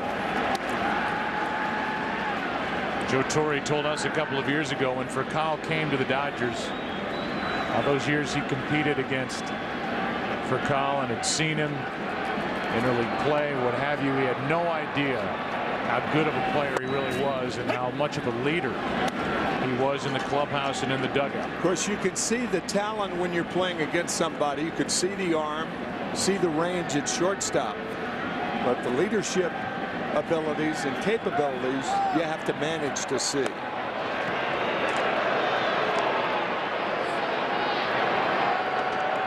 See if the Cardinals get some action going on the bases by starting the runner.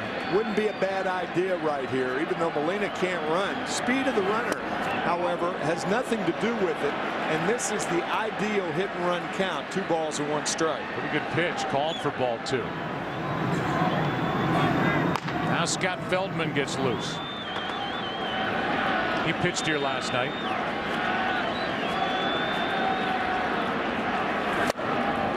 Big swing by Furcal, 2-2. That's that big swing that we were talking about. Tony La Russa talks about. Small man, too big a swing.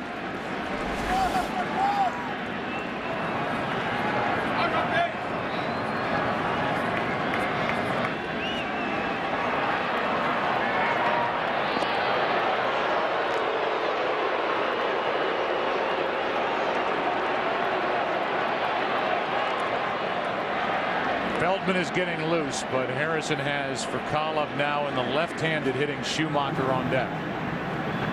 1 out in the inning, runner at first, and a base hit into right. Molina stops at second, 2 on, 1 out for the Cardinals in the 4th. And Furcal is 2 for 2. Yadier Molina saw the play that Nelson Cruz made in Game 4 of the American League Championship Series in the 8th inning, nailing Miguel Cabrera at home plate. And Yadi says, I'm not trying, Nelly. Got a big bat, hits home runs. He's got a powerful arm. Nelson Cruz in right. And here's Mike Maddox out for the 2nd time tonight. He had a visit in the 1st, and now he's visiting Harrison in the 4th.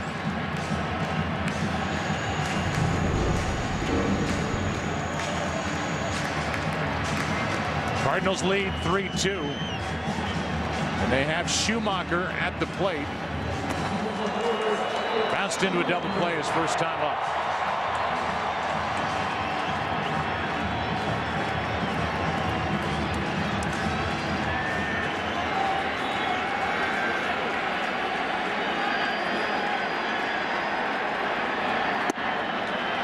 Down and in, ball 1.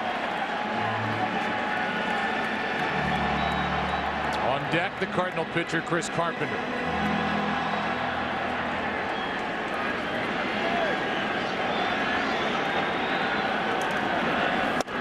Good pitch from Harrison, in on the hand, strike 1. Harrison ties Skip Schumacher up with that fastball. Well, that's a good one. Right in on the waist. Don't want to throw that pitch down because all left-handers have to do is drop the bat head. Here's a 1-1 on the outside corner, strike 2. Back-to-back good pitches from Matt Harrison.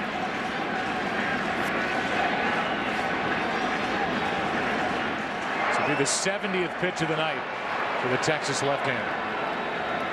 Lead runner does not have good speed, Molina.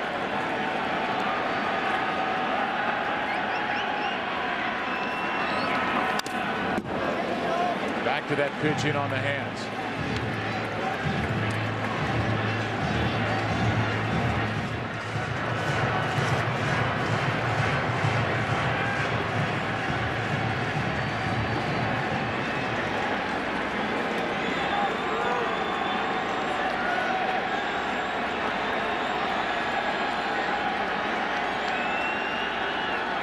Harrison's 1-2 is outside, 2-2.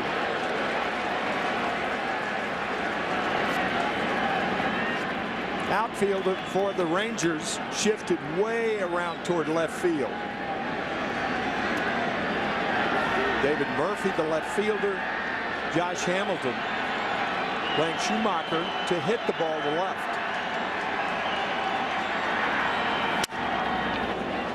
Broke his back and grounded one foul.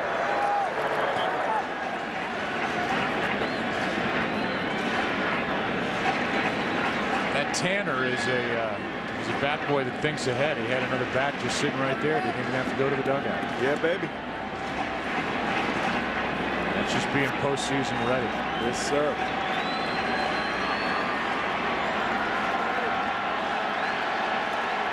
Counts 2-2, 2 on, 1 out.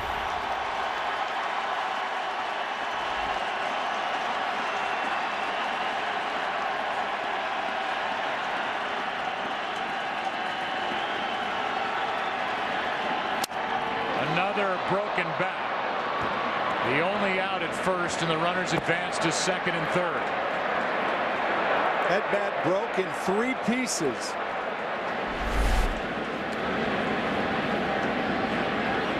One of those stay in the hands, the right hand of Skip Schumacher, and the other part breaks in 2 pieces.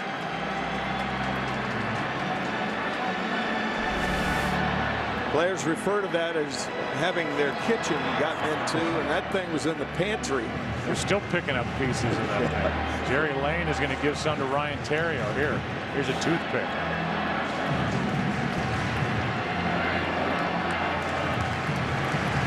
Well, this inning now is up to a battle between Harrison and Carpenter. Carpenter can handle the bat. But he will be tested by the good stuff of Harrison. Strike 1. There's at second and third, 2 out here in the 4th.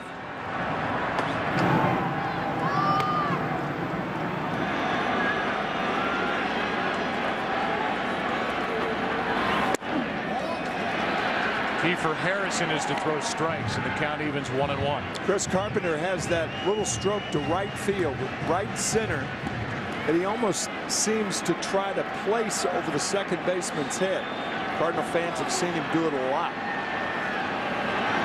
And that's ball 2. And if Harrison loses Carpenter, with the right-handed hitting Theriot on deck, and the right-hander Feldman getting loose, that could be it for Harrison.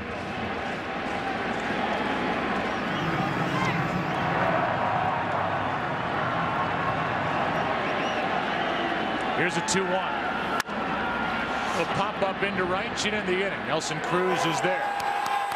Cardinals strand 2, have left 3 on the night. We've played 4, and it's 3-2 Cardinals into the 5th. Back after this from your local Fox station.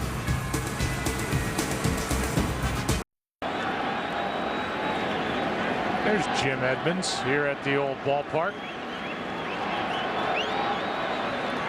The aforementioned and the man traded for David Freese as we go into the 5th inning here in Game 7. And the Cardinals lead it 3-2. Top of the order for each side will bat. That means Kinsler, Andrus, and Hamilton for the Rangers. And that's under the glove of Freese. Another hit for Ian Kinsler, on base for the 3rd time tonight. And he went after that first pitch and got it by Freese. Well, we talked about it in the first game. David Freese playing even with the bag and somehow continuing to anticipate a bunt by Ian Kinsler. He was burned in Game 1 as the first batter of the series and gets burned again right here. Game 7 with Kinsler's power, 1-run game. He's not bunting. See how the Rangers want to play it now with Andrus at the plate. Time call.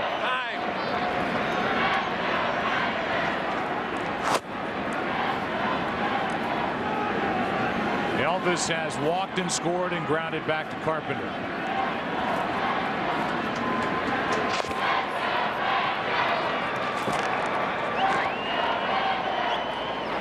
Rangers have 1 stolen base in this World Series.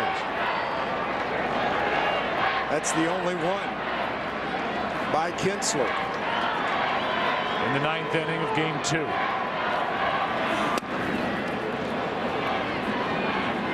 Ball is up and in as Andrews showed a bunt. Ball 1.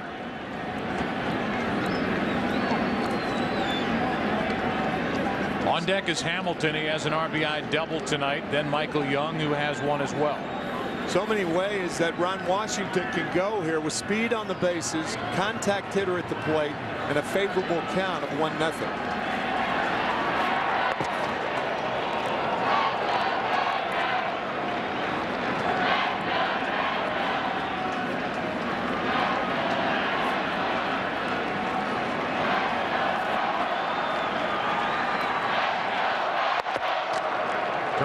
Was kicking himself for not paying more attention to Ian Kinsler when he stole that base in game 2. It was against Mott and Molina. Now it's Carpenter. That's because Tony La Russa calls most of the throwovers by Cardinal pitchers, relayed by Yadier Molina. Bunt is fouled. Strike 1.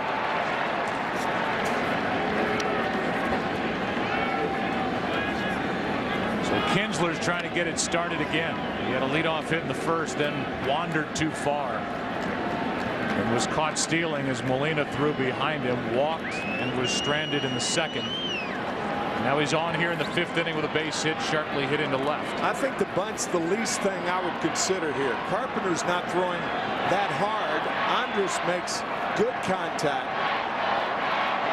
but now 2 strikes. Bunting again? I beg your pardon, 1 strike. Count 2-1. See if Ron Washington changes it. He gets a little more aggressive. Hold the ball. I think he will. Hold it. Hold it. That's a toss over from Tony La Russa.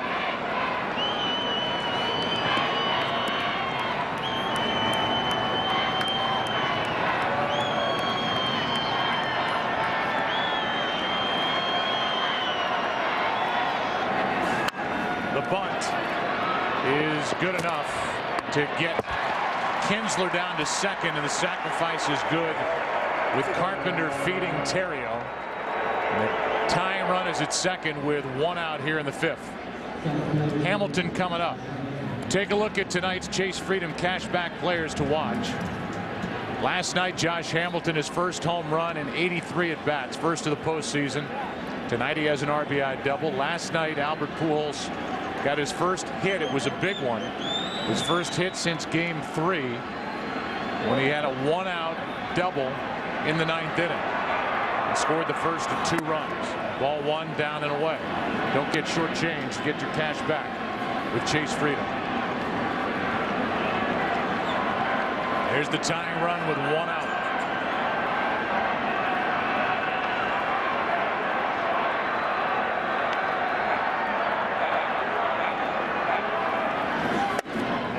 Wide ball 2-0.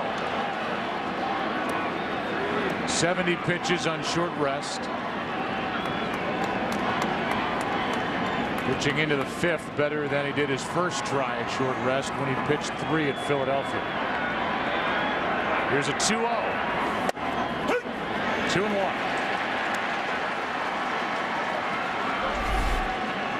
Carpenter zeroing in on that outside corner with that pitch. And getting the call from Jerry Lane. Right.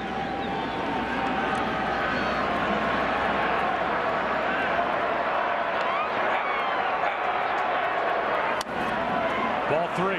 You could hear Rafael Furcal saying back, back to Ian Kinsler.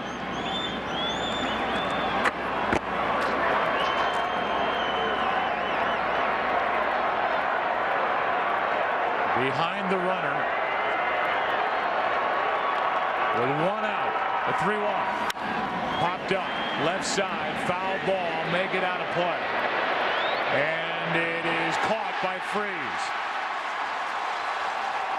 Leaning over the railing for round number 2. Joe, we talked about this in last night's game. that when you think a ball's going to be near the railing, get to the railing and make the play. You can always back off. And a good play, a fine play by David Freese. Very, very nice.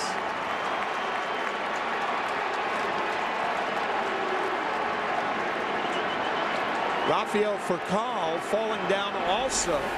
David Freese falling down and Furcal slipping right behind him. Now Michael Young trying to do something with this leadoff hit by Kinsler. Tying run at second, 2 out. Strike one.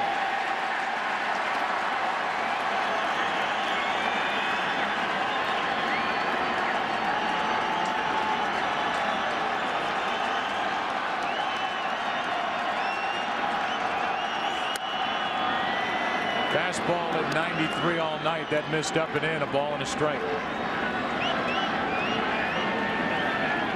Adrian Beltre on deck. Top of the order will bat for the Cardinals in the bottom of this fifth.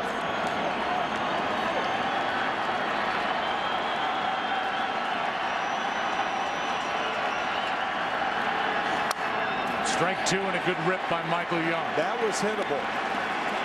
The ball in the fatter part of the plate. Good swing by Young. He missed it.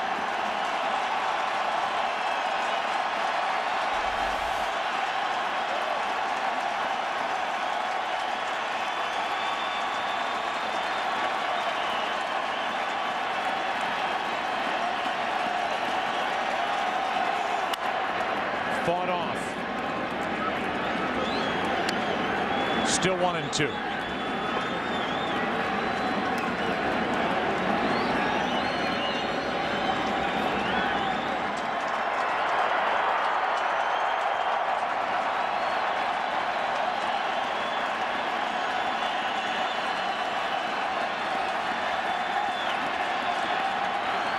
Inning over.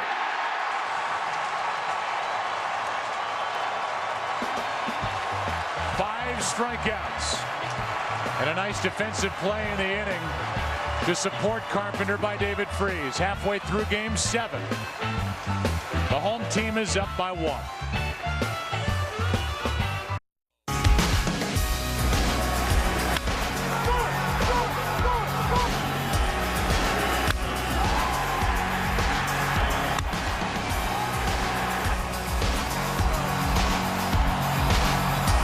About as good as it gets. A 1-run game. Game 7 of the World Series. The Commissioner's Trophy will be presented at the end of the night. Will it be handed to a representative of the Cardinals for the 11th time? Or will the Rangers have their first in franchise history? Scott Feldman takes over and finds the strike zone with Theriot up. Alan Craig and Albert Pujols the next two. Feldman in relief of Harrison, who went 4, allowed 3 runs, 5 hits, 2 walks, 1 strikeout, a home run. Late swing and a foul, strike 2 on Theriot. Theriot told Ken Rosenthal he couldn't sleep last night, got to the park at 1, and found out that he was not only in the starting lineup, but he was in the leadoff spot here in the most important game of the year. Of his life. The 0-2. Check swing foul. Former Cub. For a brief while the Dodgers, and now in his first year in St. Louis.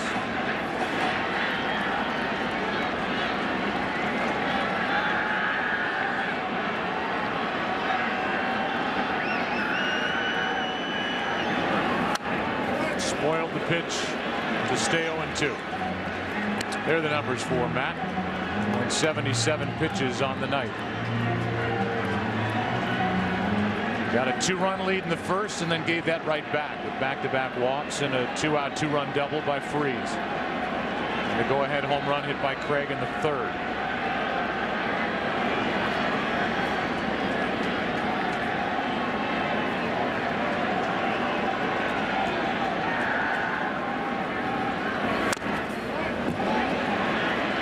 Good battle being put together by Theriot and Feldman.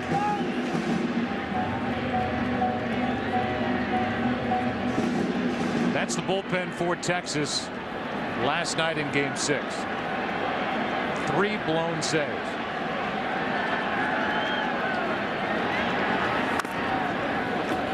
another foul ball by Terry. Rangers and Cards have turned glaring weaknesses in their bullpens into perhaps overused riches here in the World Series.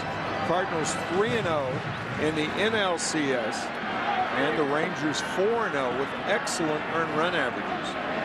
And a different story here in the next round. It's over but low.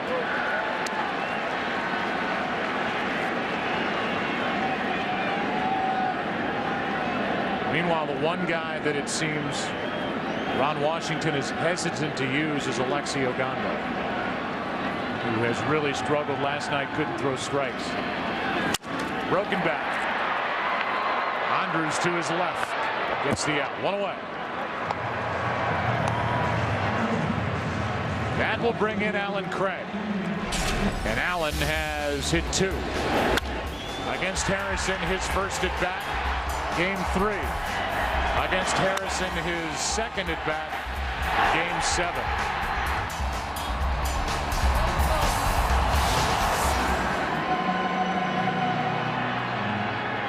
Product of the Cardinal farm system digs in 1 for 2. And also a product of the University of California, Berkeley, where he attended school. Scholastic All-Pac, Pac-10. He did hit a home run last night off Derek Holland, which made it a 7-5 game when he went deep in the 8th. There's Derek, who is in the bullpen and available again tonight. All 2. And at the time, you kind of figured, well, that helped the Cardinals. It inches them closer. With that Texas bullpen, it's going to be tough to tie it. Well, the Cardinals did it twice. 9th, 10th, one at the 11th.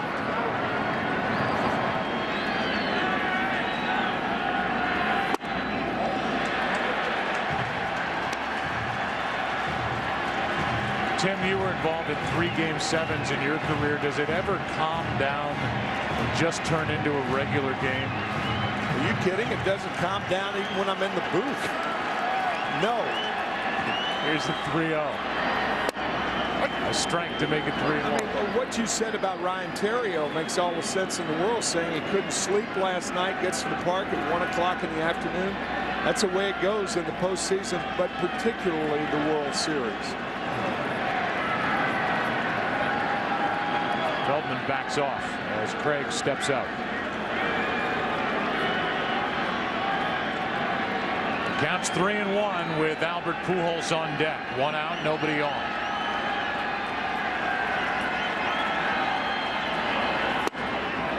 And that's a 1-out walk with Pujols coming up. The World Series on Fox is sponsored by Chevrolet. Thanks for making Chevrolet and baseball a part of America for the last 100 years. Pleasant night, all things considered, on the 28th of October and up above. Aerial coverage brought to you by DirecTV. You call yourself a sports fan, you got to get DirecTV. This is a key moment in this ball game right here. Feldman going after Pujols.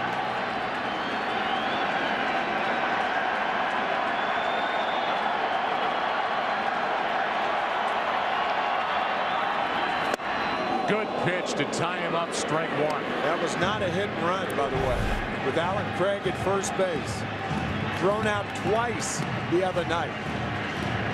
Good pitch from Feldman in on the hands. We did ask Tony La Russa if Albert Pujols would have the hit and run. He said absolutely, do anything he wants to do. That didn't change after the Game 5. Pujols up twice. Alan Craig was thrown out. Goes down, is caught stealing, but there's movement on the bases on a swing at the plate. First time against Ogando in the 7th, he couldn't swing. It was over his head. Strike 2.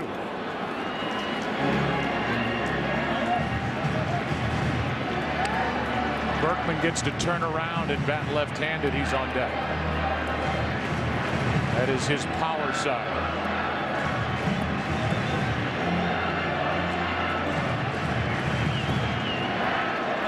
Led the big leagues in grounding into double plays. Pujols, the Cardinals set an NL record.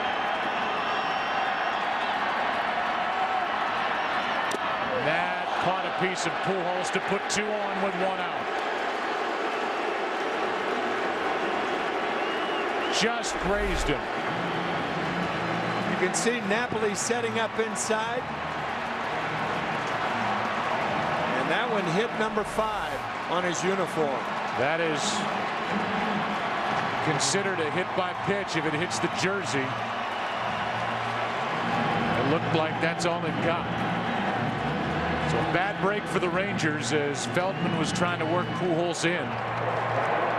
Now it's Craig at second, Pujols at first, 1 out for Lance Burton. Yeah, with the count 0-2, trying to come inside, get Pujols off the plate. And he came too far inside.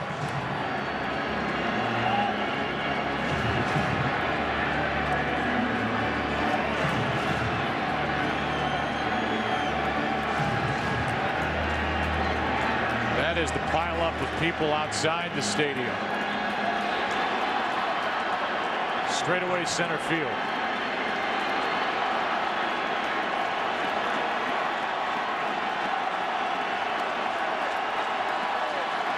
Berkman 2 on, 1 out. Ball 1 inside.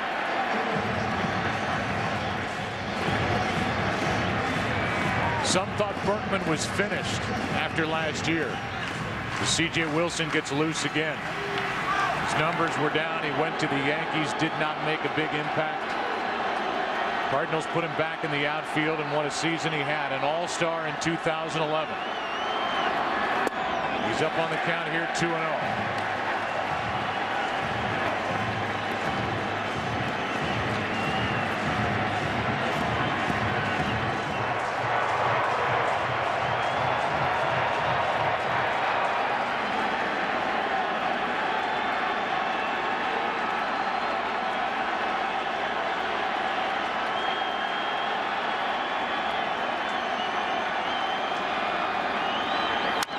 Chopper on the right side, going to be a tough play.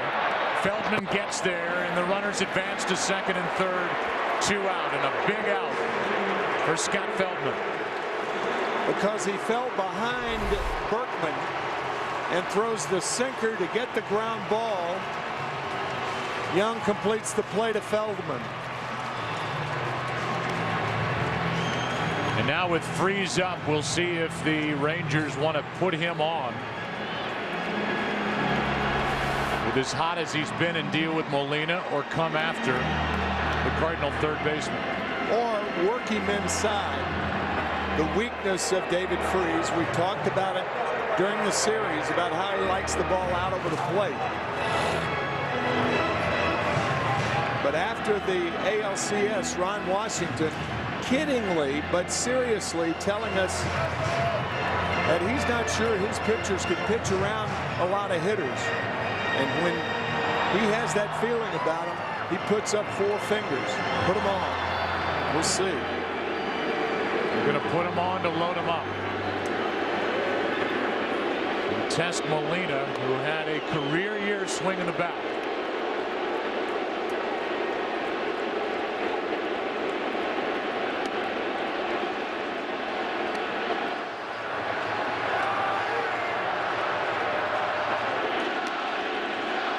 Already a Yachty chant. That's establishing a lot of credibility at a very young age for David Freese.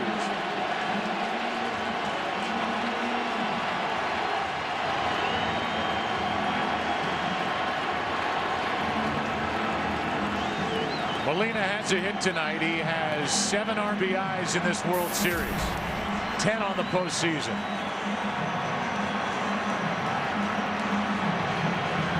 The guy who at one point as manager Tony La Russa said, I don't care if he hits 0.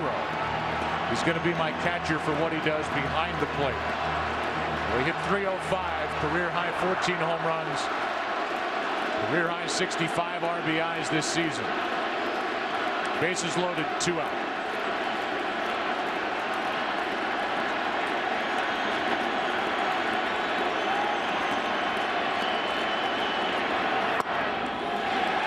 low. Now it's Craig at third, Pujols at second, Freese at first.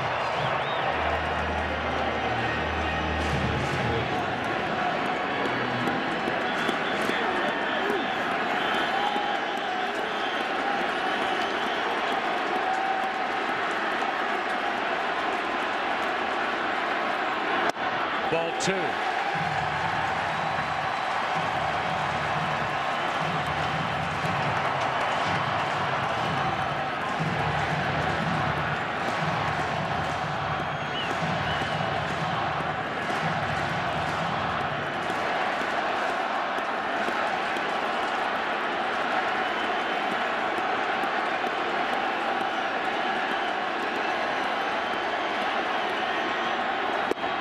Ball 3.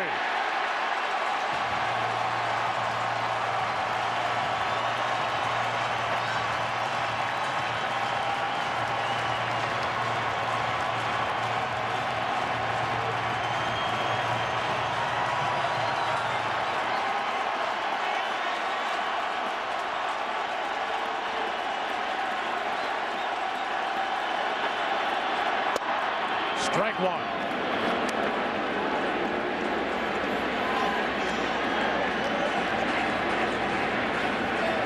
Again, the ball hasn't left the infield. The Cardinals have the bases loaded, 2 out, and a 3-1 count on Molina.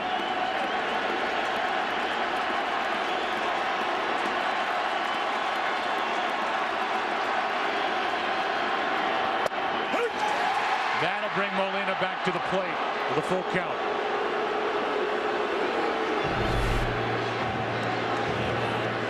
It's one of those good break, bad break pitches.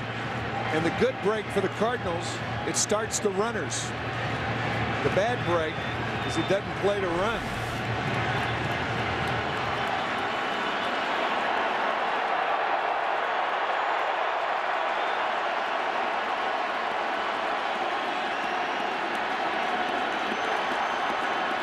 Three-two pitch. Outside to make it 4-2. A bases loaded walk.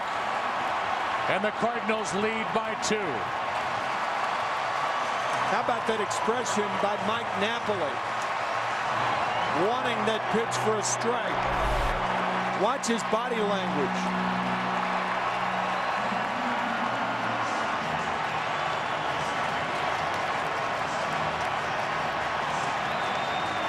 Here comes Ron Washington. Vercal is coming up. Right on the edge. Feldman is gone. C.J. Wilson coming in. Cardinals have the bases loaded, 2 out, up by 2.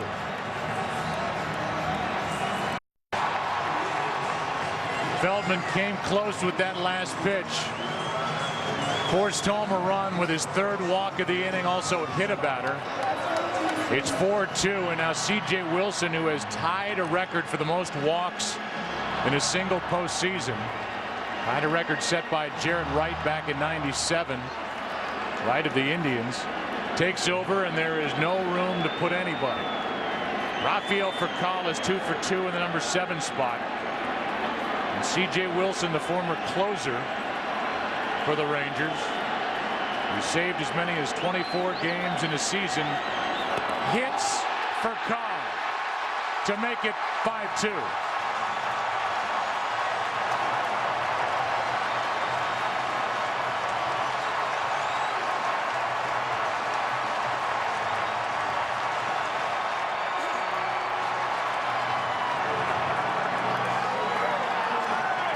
The last thing anybody in this ballpark and across this country was thinking was that a sailing fastball to hit Rafael Vercal in the hip, and the Cardinals score another.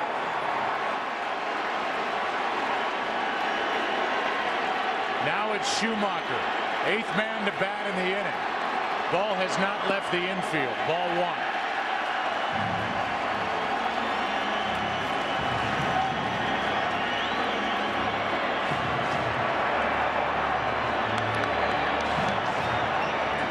2-hit batsmen in the inning, including Pujols, who scored on the hit by pitch with Furcal at the plate.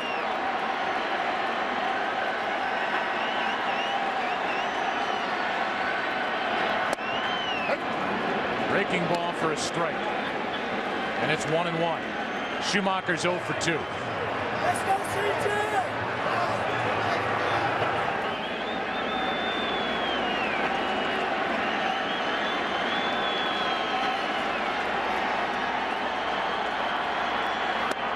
That's strike 2.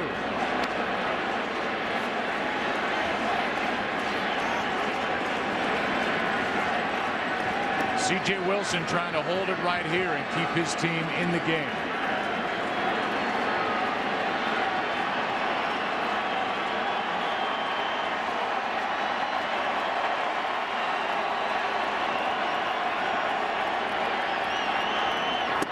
And a strikeout ends it as the Cardinals come up with 2. They've stranded 6. We've played 5. And the Cardinals lead the Rangers by 3. The World Series is sponsored by Verizon, America's largest and most reliable wireless network. By Sherlock Holmes, A Game of Shadows in theaters December 16th. And by Chevrolet. Thanks for making Chevrolet and baseball a part of America for the last 100 years. Here's Adrian Beltre dealing with Chris Carpenter. A strike hits the outside corner. Beltre, Cruz, and Napoli. 6th inning of a 5-2 game.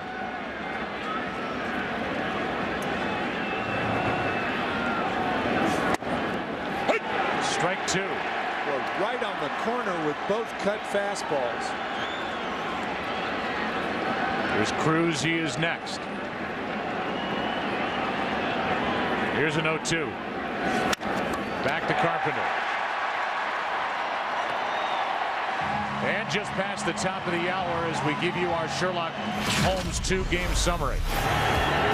David Freese, off the emotional game 6, tied the game in the first inning with a 2-out, 2-run double. Then Alan Craig with a go-ahead home run in the 3rd. A bases-loaded walk made it 4-2, and Furcal was hit to make it 5-2. And the Cardinals, without benefit of a hit, got 2 runs in the bottom of the 5th. Cruz takes the ball down and away. Nelson's 0 for 2. Went deep last night, has done so 8 times this postseason to tie a record. Late swing and a foul, strike 1. The Rangers have 11 outs with which to score 3 runs while holding the Cardinals down. Carpenter deserves credit for settling into this game after that. Really the rough first inning and second, although he gave up just 1 hit in the second. Here's a fly ball into left. Back at the track. Alan Craig will leap and make the catch. 2 out.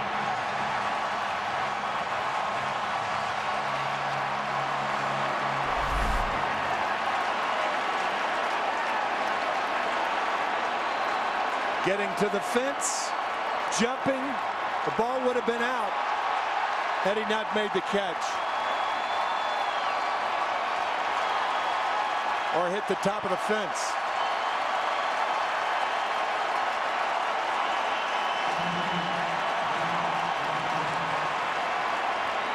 Exchanging leather for a run.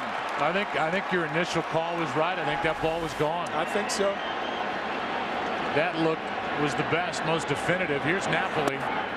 As Carpenter's 1 out away from pitching 6 innings here tonight. So Craig is homered here tonight. Remember, he's starting because of the injury last night to Matt Holliday. He's homered, now took 1 away. Napoli is saying, wait. Now, that pitch from Feldman, he's saying that's the same pitch. The pitch from Feldman to Yadier Molina was that same pitch. Now it's a strike. Exactly what he's saying. And the count's 1-1. Molina tried to frame it. Ball 2.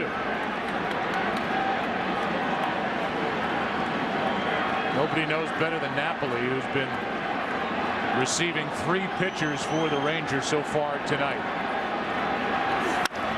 Fly ball into right. Berkman is there to win the inning. And Carpenter has a 1-2-3 6th. Bottom of the 6th.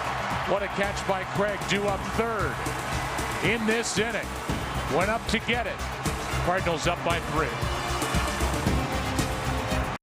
This December, 2 of the most storied conferences in college football culminate their seasons with 2 epic championship games for the first time in their history. And we'll be there back-to-back nights. Pac-12 championship game is Friday, December 2nd. And the Big Ten championship game Saturday, December 3rd. And both games are only on Fox Sports. Tim, it was interesting that during the break, Nick Punto came into the on-deck circle, and it looked like he was going to bat for Carpenter to start the inning. And then after Wilson took the majority of his warm-up tosses, Carpenter came out to the on-deck circle. They brought Punto back, and they want Carpenter to go back for the 7th. And I think Carpenter had something to do with the fact that he's going back for the 7th. So he went down to get his bat, and he's set up at 0-2. While his body is in the batter's box, his mind is on the top of the 7th. 1 out.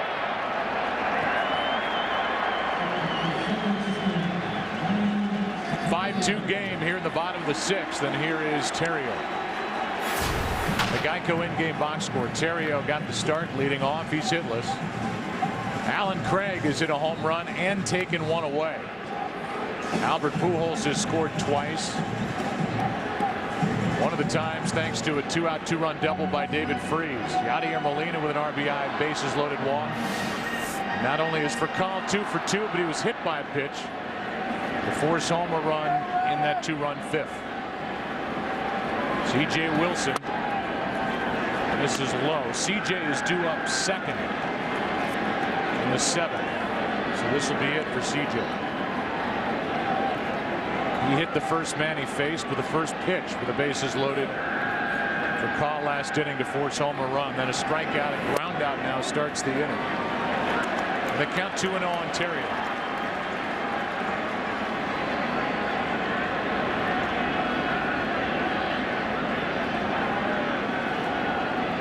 Ryan is grounded out 2 times and fly to right.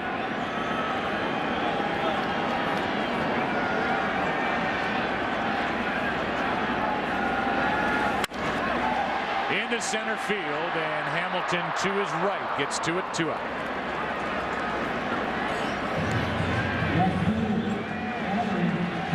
And it's time for a Nikon 1 replay, and it's Alan Craig with that catch up at the very top of the wall in the top of this 6th inning. You make the judgment. Would it have been out? Probably bounced on out. I think so. Carpenter appreciated the effort for a guy who was also homered, walked, scored twice.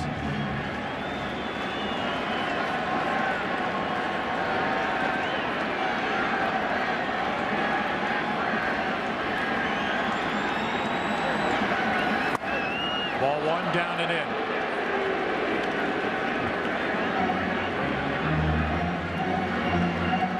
Alan Craig, the hitting hero in game 1 with a base hit for an RBI off the bench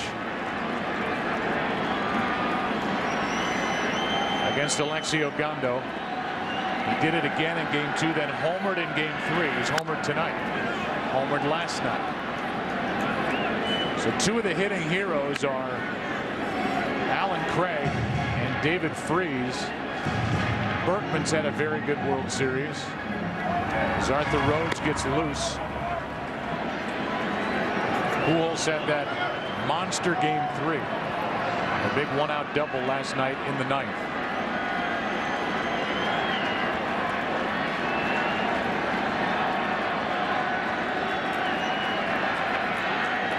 Here's a 1-1. Strike 2. We talk about Carpenter on short rest. C.J. Wilson made the start against Carpenter on Monday night.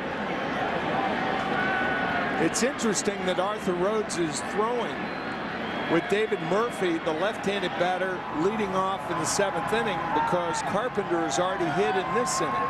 Maybe he's just up throwing. I would think so, instead of warming up to come in the game. Count even on Craig, 2-2.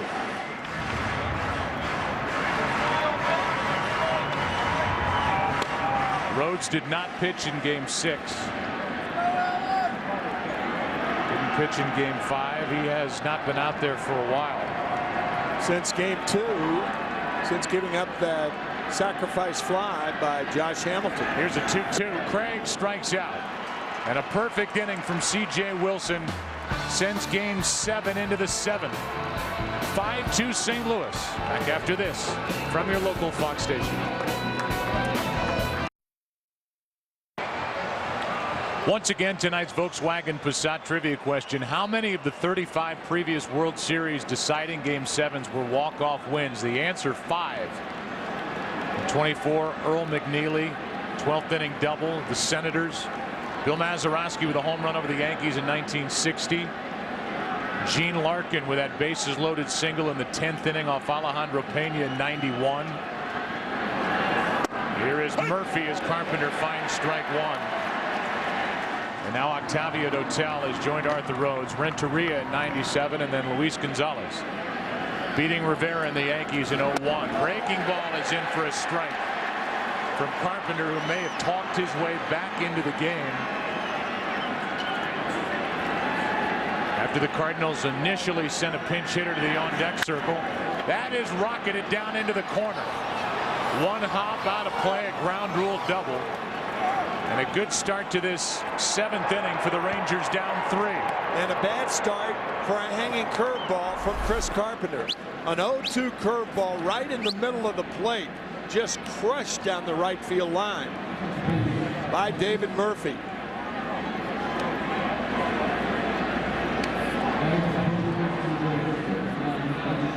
And with that, Andy Chavez will bat. The bunt, always a possibility from Chavez.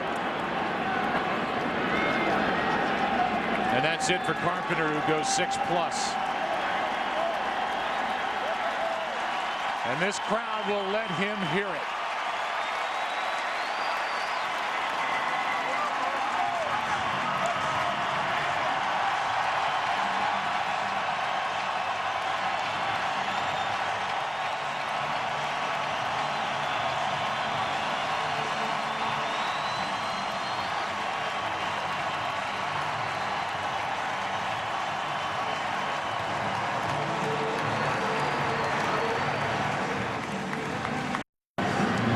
Last night it was the Cardinals coming back from a 3-run deficit to force a thrilling Game 6 win. Tonight, as we're in the 7th, it's the Rangers down by 3, and Arthur Rhodes will deal with Yorvit Torrealba, who's going to bat for Chavez, who was batting for C.J. Wilson.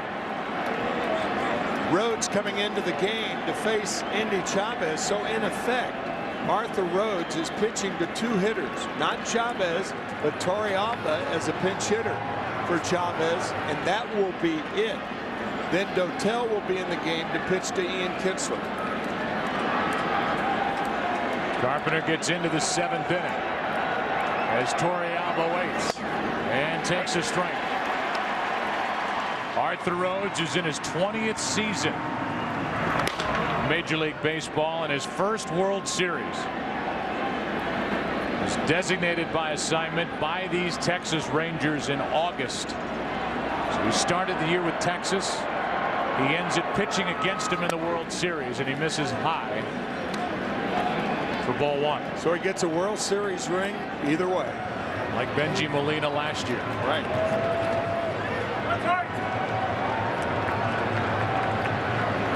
Started last year with the Giants, ended with the Texas Rangers. Here comes a 1-1. Torrealba flies one into center.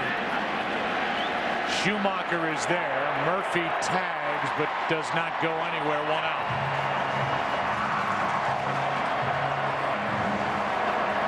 So Torrealba skies one into center.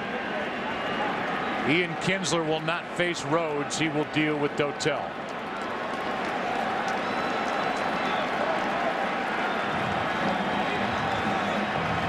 So Tony La Russa diving into that bullpen. Octavio Dotel into the action with the Cardinals up by 3 in the 7th.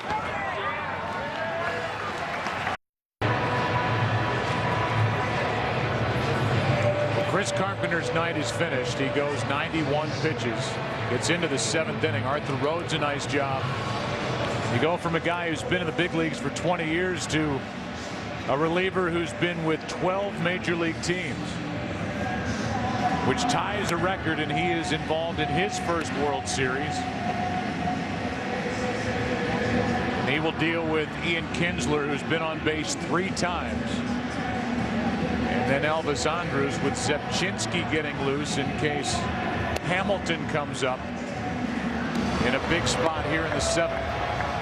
Octavio Dotel, his 5th World Series appearance. He was the loser in Game 5 when Michael Young doubled the right center to lead off that 8th inning. He ultimately scored on that ball hit by Napoli, and Dotel took the loss.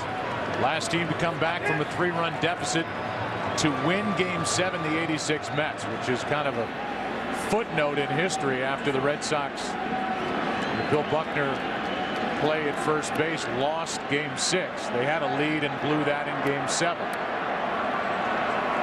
Runner at second, 1 out. The batter is Kinsler. 2 singles and a walk against Carpenter.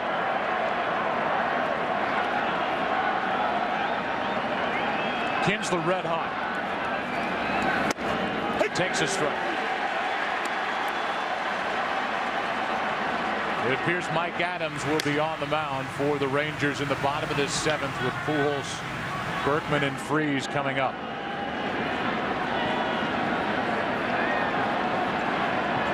Here is an 0-1 from Dotel. A bunt in the air. Strike 2. With the Rangers 3 runs down, he saw Freese back. Freese was in earlier. Base hit shot by him. We talked about Game 1. Now the Rangers are trailing by 3, where the bunt's a good play, but you can see David Freese back at 3rd base. So if you're David Freese, you don't know where to play Ian Kinsler. Well, now he can go back with 2 strikes. Runner at second, 1 out in the 7th.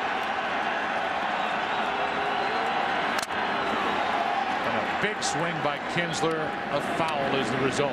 Gives you an idea of the ferocity of those foul tips. Watch Benji Molina. Yadi Molina.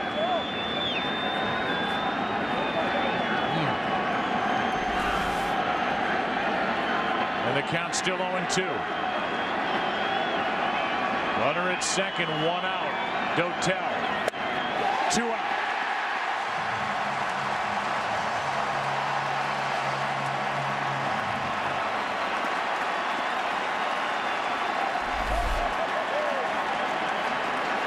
Good fastball from a fastball hitter, and one guy in this part very, very happy. The starter, Chris Carpenter.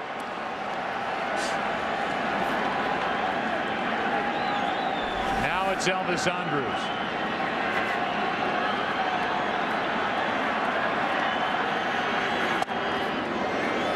We've mentioned this before. When the Cardinals made their trade in that 3-way deal with the White Sox and the Blue Jays in July, everybody looked at the player the Cardinals gave up, Colby Rasmus, and said, how can they give up on such talent that's so young? That's inside 2-0. But what it brought the Cardinals was not only Edwin Jackson, who was a starter to help solidify the rotation, but Mark Zemchinski, who may someday be a starter, and he's been invaluable out of the bullpen for La Russa, and the guy on the mound, Octavio Dotel, who doesn't seem to get any older. 2-1.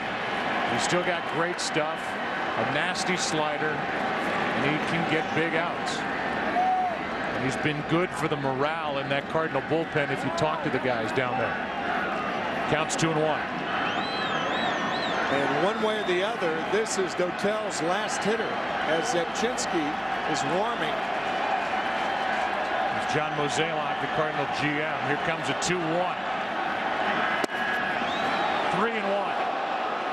And if Andrus can get on base, the reigning AL MVP will get a chance to bat, representing the tying run. And he'll do it against Zepchinski.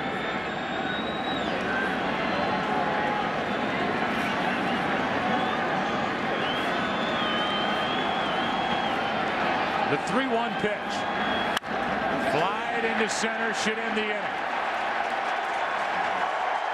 And it's time to stretch,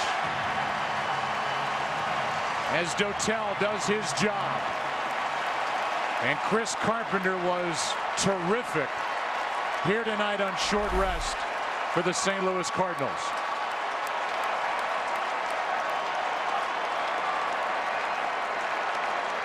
The frustration by Elvis Andrus, who slammed down his bat, then his helmet. The reaction by Dotel.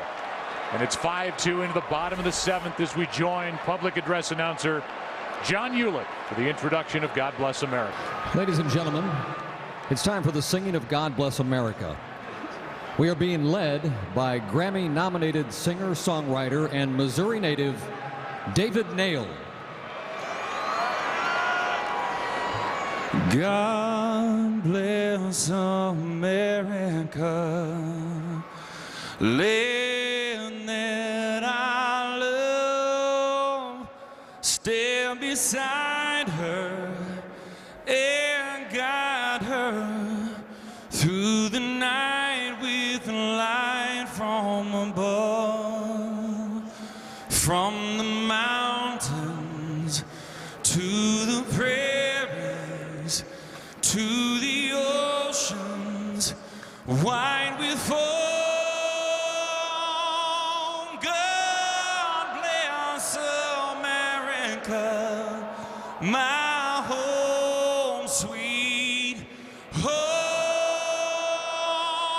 God bless America, my home sweet home.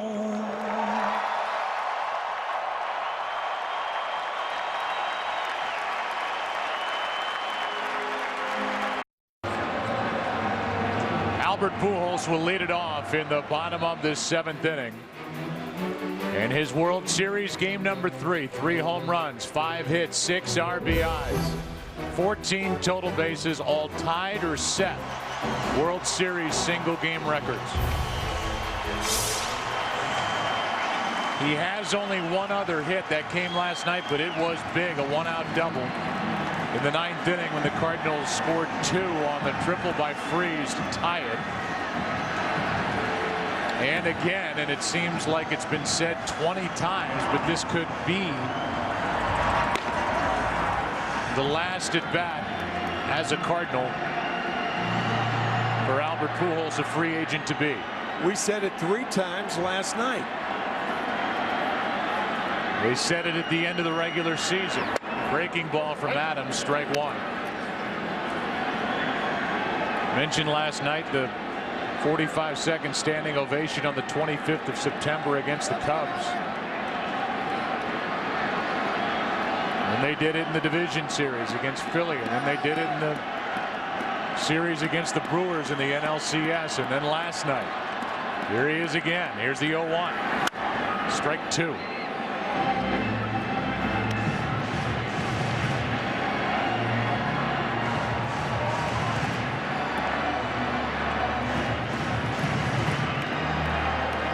Everyone standing even across the street, trying to get a peek from the top of that garage out beyond the center field wall.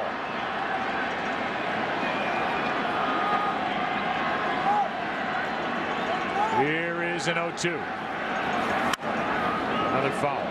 Pujols tonight has walked and scored, been hit by a pitch and scored. The difference, really the difference in this game, the breathing room came in the 5th for the Cardinals when they scored 2 without a hit. 3 walks and 2 hit batsmen. Yeah, walk with the bases loaded, a hit batsman with the bases loaded. Otherwise, this is a 1-run game. We are in the 7th. And we are in the 7th. Here's the 0-2. Off the end of the bat.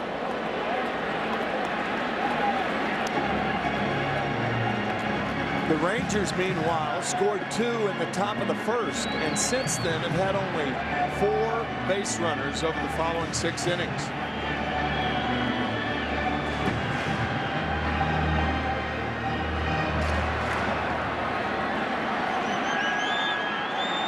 Everybody taking their pictures on cell phones, cameras wondering if this is it.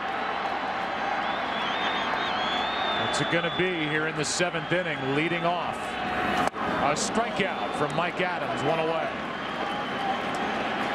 What a good job by Adams. He fed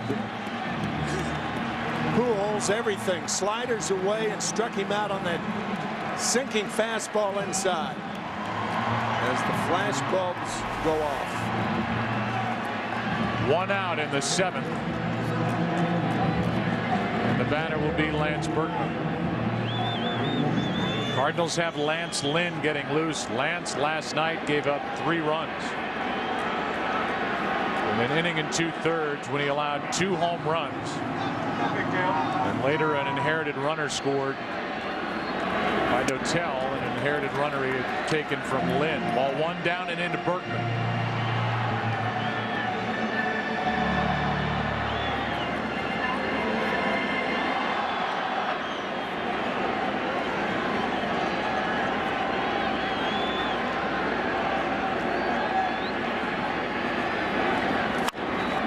The end of the bat under the glove of Adams. Safe with 1 out. And Elvis Andrus did all he could. Mike Adams falling to the first base side off the end of the bat under the glove of Adams, barehanded by Andrus, not in time.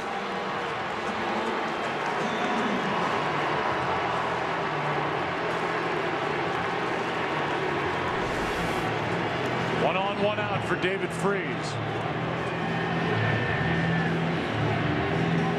Was intentionally walked his last time up. That led to the bases loaded walk for the RBI by Molina. And Furcal was hit by a pitch to make it 5-2.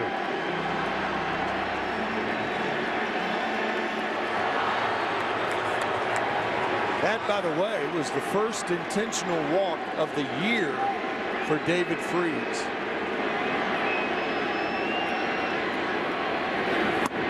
Ball 1 down and in. It's something we mentioned at the beginning of this World Series. Remember that home field advantage is tied to the winning league in the All-Star game. It was C.J. Wilson who gave up a home run to Prince Fielder, of all people. Prince Fielder basically provided with that swing home field advantage for the Cardinals in this World Series. Rangers won 2 of 3 in Arlington. Won 1 of 2 here. C.J. Wilson gave it up. Cardinals trying to sweep the last 2 and hand Texas back-to-back losses for the first time since the 24th and 25th of August. That's how long it's been. It's inside. Ball 2. About 2.5 weeks after the All-Star break was the trading deadline, and the Texas Rangers went out and made some deals, one of whom was Mike Adams, and his teammate Heath Bell of the San Diego Padres was expected to be traded. He wasn't. But in the All-Star game, he did slide into the mound in the 8th inning. Here's a 2-0. Freese took the ball. Pretty good pitch, 3-0. Heath Bell, one of the great guys in the game, but he stayed with San Diego, and here Mike Adams is in the World Series as the slider is just low.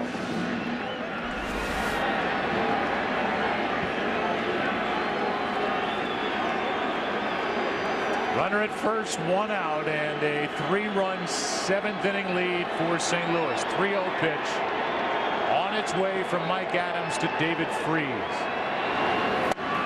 Strike 1.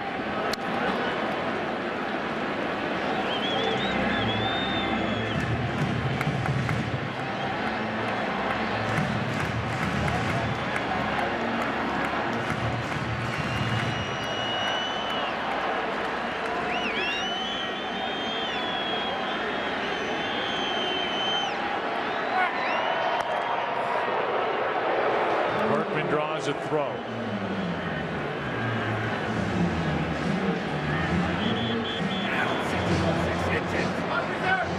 He's ready. Just sit there, wait.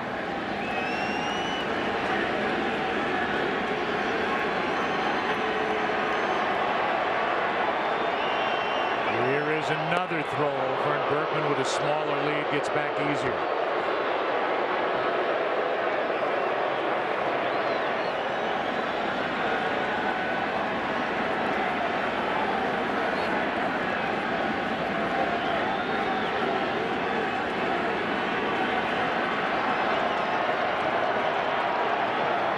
There goes Berkman. Pitch is inside for ball 4, and it's 2 on with 1 out. The one thing a catcher wants with the 3-2 count on the hitter with a runner on at first base is a quick call from the home plate umpire. If you don't get one, then you're inclined to make the throw anyway. Napoli could not take the chance that that pitch may have been a strike. He completes the play, but it was inside.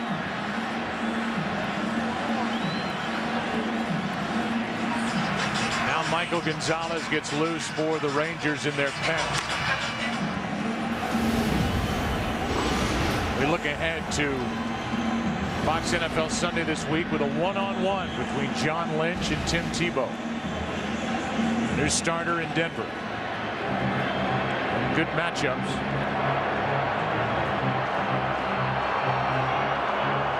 It's this Sunday.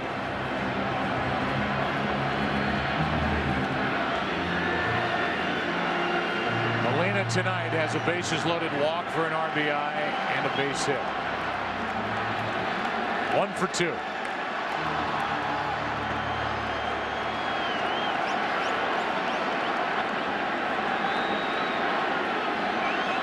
Rangers have handed out 41 walks in this World Series. That is the most in a single World Series.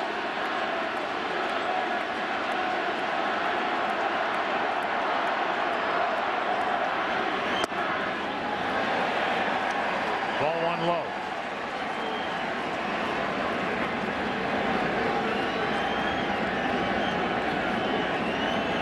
Cardinals as a franchise are 7-3 in World Series Game 7. First one, 1926.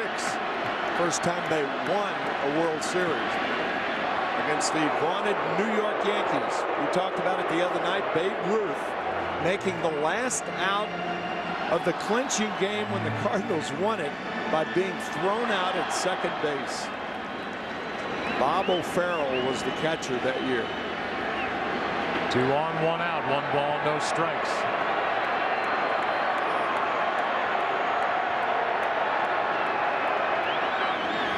Up the middle, a base hit. Here comes Berkman. Hamilton's throw is cut off, partially another run, and it's 6-2 in the 7th.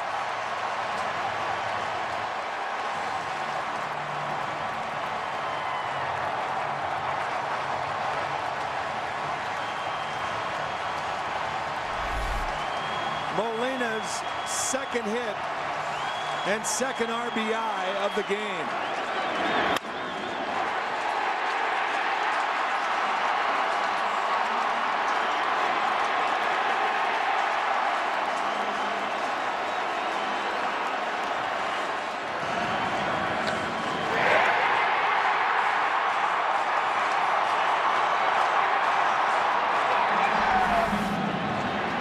Molina trying to win his second ring.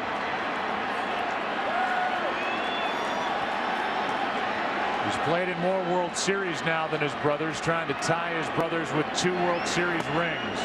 Strike 1 to Rafael Furcal.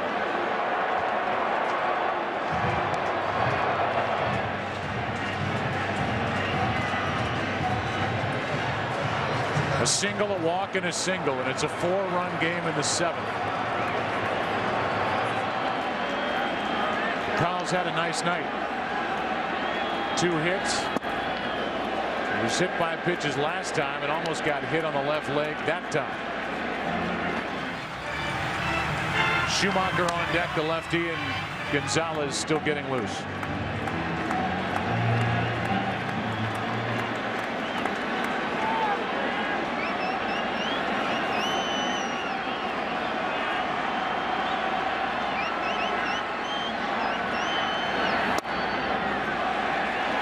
A little bit down, 2-1. Now the lead man is Freese, who does not run well. Same can be said about Molina at first. Still just 1 out in the inning.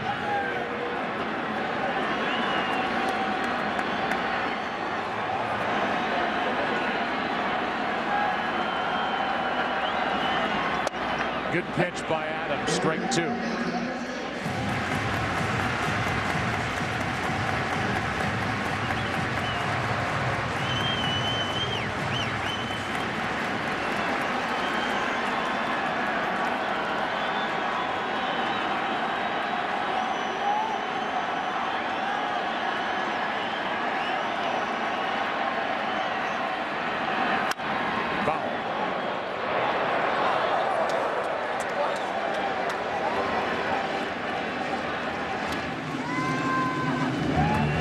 Ranger bullpen that was so good in the division series and then certainly in the ALCS against Detroit has had a rough go in this World Series. Last night, tonight.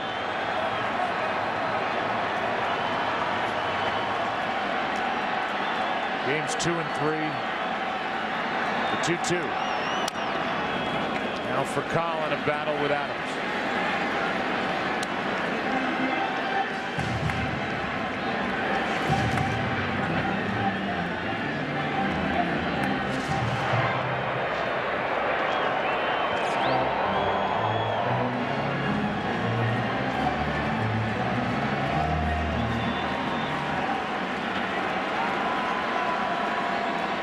Gondo was the big equalizer coming into this World Series. And the Cardinals figured him out. Here's a 2-2. Slow chopper. Young flips for out number 2.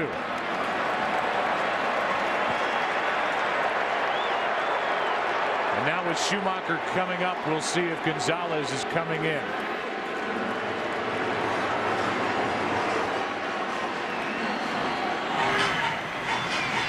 Runners on at second and third, 2 out, bottom of the 7th, and that's going to be it for Mike Adams. He allows a run on 2 hits, a walk in 2/3 of an inning. Will give way to Michael Gonzalez. So as Gonzalez comes in, some of the images from this game 7.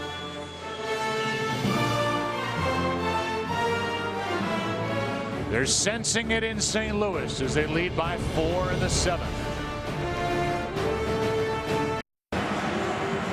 We are in the bottom of the 7th inning in a 6-2 St. Louis lead. Welcome inside our broadcast booth. I'm Joe, that's Tim, and this World Series, heck, this postseason has not disappointed, and this game is it's an interesting one here in Game 7. Yeah, it is, Joe, and I think that graphic we pointed out in this last half inning about the 41 walks, a World Series record, and over the last 2 games in particular, the wildness of the relievers and the starters for Texas has bitten them.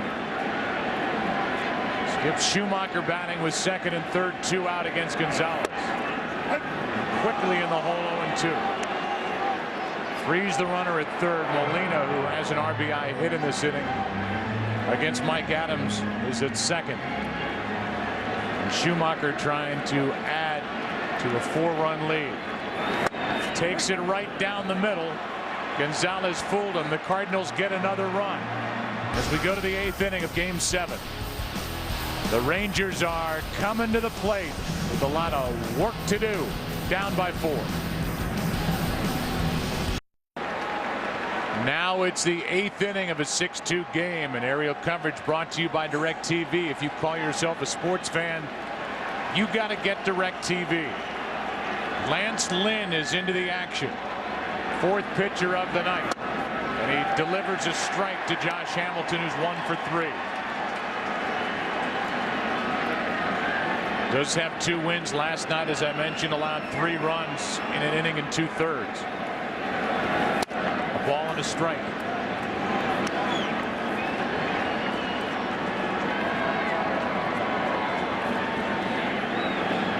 Michael Young will follow, then Adrian Beltre. Here comes a 1-1.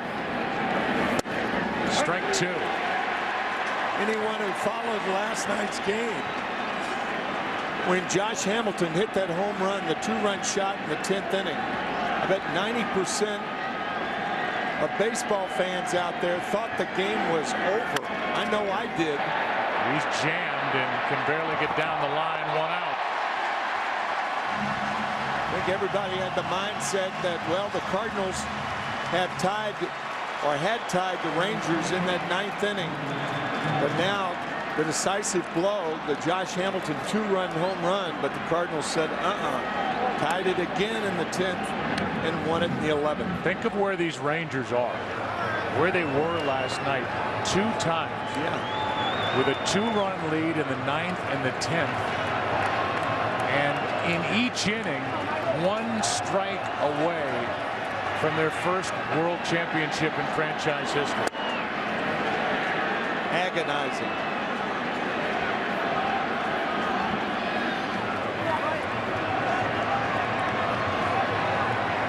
It took them 5 games last year. They could not get in front of the San Francisco Giants. A strike to Michael Young. And if they lose here tonight, they'll become the 12th team to lose back-to-back World Series. Last 3 since '61. The Yankees in the early '60s. 63, 64. The Dodgers at the end of the '70s, and the Braves at the beginning of the '90s. Go back to 1925 to find the last time a team in Game 7 came back by this much to win the ball game. Here's a 2-1 and a pop-up. Right side in foul ground. Albert Pujols squeezes out number 2.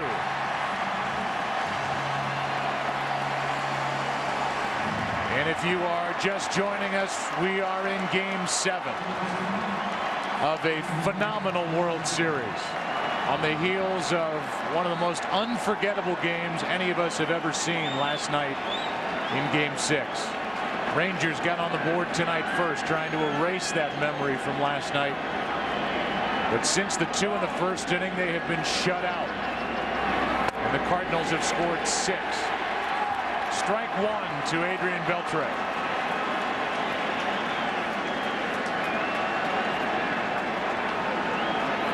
You think about that rainout,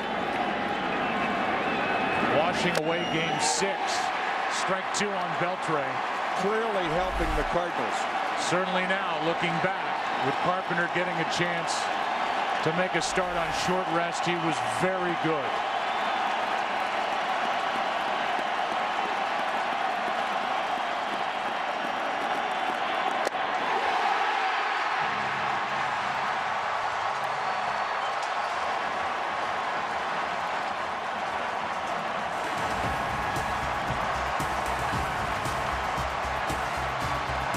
The relief good again tonight for St. Louis. Into the bottom of the 8th. The World Series is sponsored by Audi, Truth in Engineering, by State Farm for auto, home, life, and banking. Get to a better state. And by Walmart. Layaway is back for Christmas in our toys, electronics, and jewelry departments. Jason Mott is getting ready for the 9th inning. It's a 6-2 game. Agondo is getting loose. Nick Punto will bat. For Lance Lynn. Ball 1.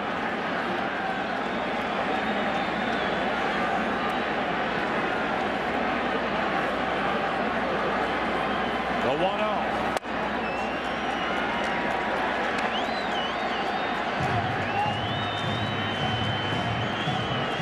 2-0 from Michael Gonzalez.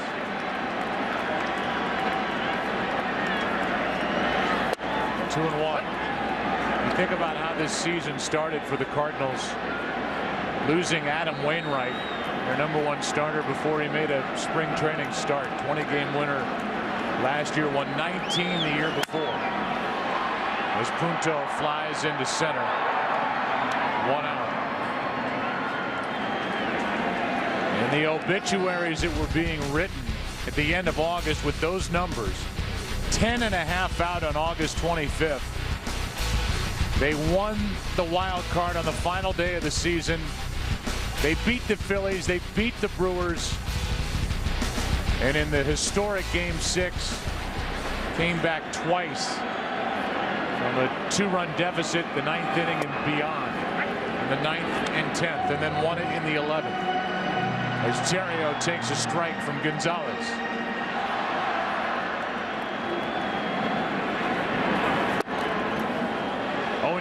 Coming back from 2-run deficits in the same game. You may remember back 10 years ago, 2001, the great World Series between the Yankees and the Diamondbacks, when the Yankees came back from a 2-run deficit 2 games in a row, games 4 and 5.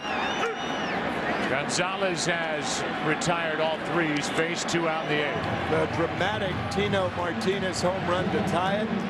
And then Scott Brocious the next night in Game 5 to tie it, and the Yankees won both ball games. Here's Alan Craig.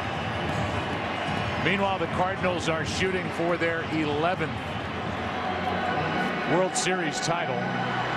That is #2 in Major League Baseball to the Yankees' 27. They won in 06 prior to that. Last time was 82 against Milwaukee. Strike 1 on Alan Craig.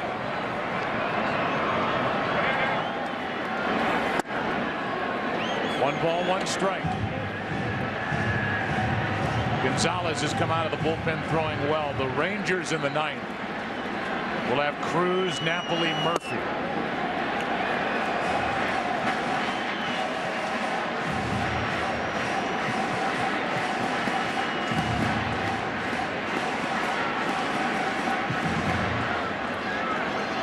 Counts 2-1 on Craig, who is homered tonight. Went up to, it looked like, take a home run away from Nelson Cruz. Good breaking ball for strike 2. It looks like Gonzalez limping around a little bit after that previous pitch.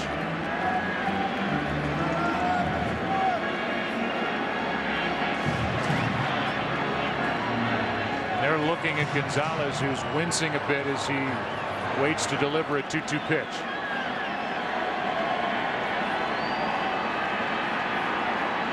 He was picked up in August to add to this bullpen.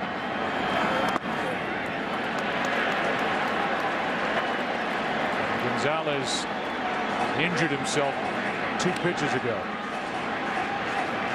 You look at the ALCS and what this bullpen did is Ron Washington, Mike Maddox, a trainer, come out to look at Gonzalez. Here's the pitch that looked like kind of lost his balance afterward, and then here's another look at it from behind home plate. And he's been a little off since then. That's going to be it.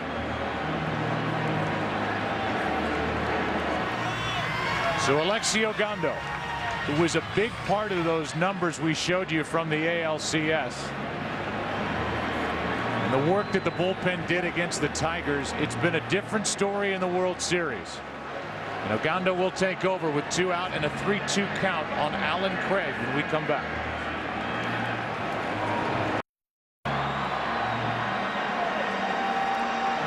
So this bottom of the 8th inning continues.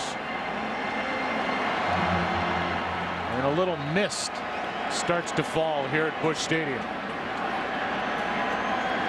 Ogando with a 3-2 count, he inherits, and he gets the strikeout. That goes on his record, and that sends Game 7 into the 9th inning. The Cardinals 3 outs away from a World Series title here in 2011. Up 6-2 on the Texas Rangers. Defensive changes for the Cardinals in the 9th inning, up by 4. Nick Punto takes over at second base. Descalso is in at third. John Jay is in the game in center. Skip Schumacher from center to right. Berkman out, and Jason Mott, the man in the middle. Ball 1 inside to Nelson Cruz. Mott worked last night, went 2 innings and allowed 2 runs on the home run by Hamilton. Cruz robbed of a home run his last time up. Takes a ball outside. It's 2-0.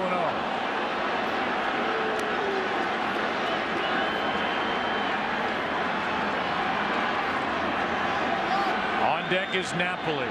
Murphy. Rangers need 3 guys to get on to have a chance. 2-1.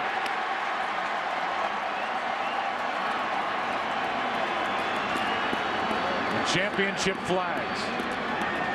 Their last one in 06 over Detroit. The 2-1 popped up. John Jay 2 outs away. Our outie player of the game, Chris Carpenter, on short rest. Had a rough start and then settled in. And he gave the Cardinals everything they could have hoped for. 5 strikeouts into the 7th inning. 2 runs on 6 hits. It's brought to you by the Audi A8. True greatness should never go unrecognized. 1 out in the 9th. Napoli, strike 1.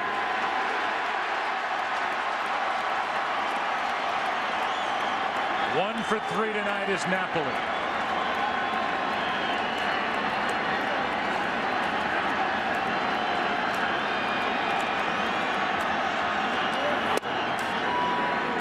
Rangers had a tough time manufacturing runs. Their running game was virtually stopped by Yadier Molina. Cardinals manufactured runs tonight and last night without getting the ball out of the infield. They lead 6-2 in Game 7. Strike 2.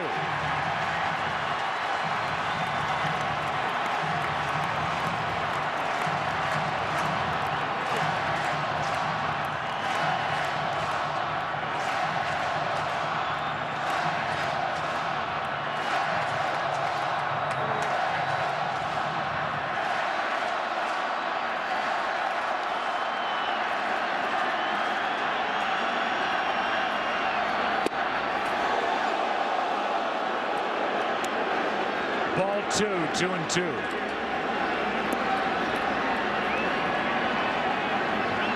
If Chris Carpenter gets the win, she will. If the Cardinals hang on, he will go 4-0 this postseason. Left side for Descalso, just into the game. 2 out.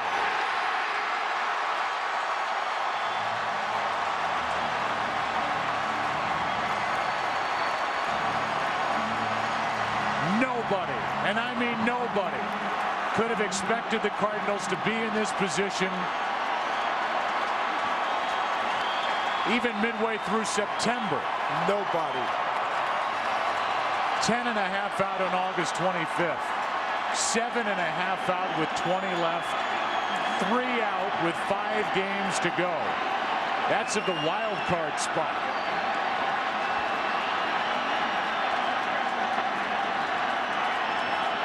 This team crashed the postseason party, and they're 1 out away. And now 2 strikes away.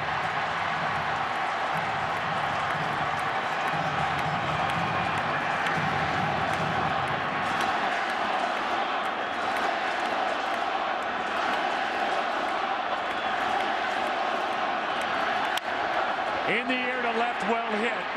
Back is Craig. What a team. What a ride. The Cardinals are world champs in 2011.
Number 11 in 2011, and the Cardinals celebrate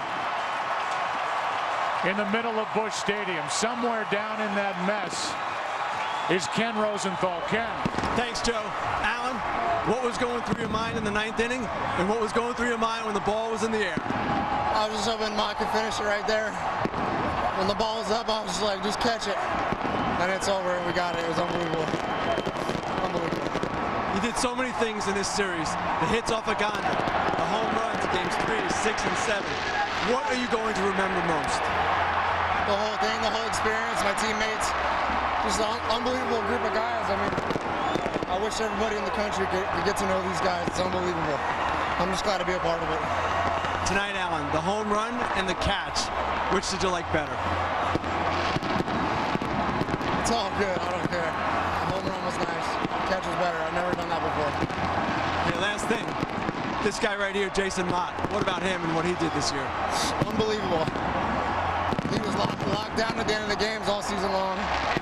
We have all the confidence in the world in him. He's amazing talent. Unbelievable.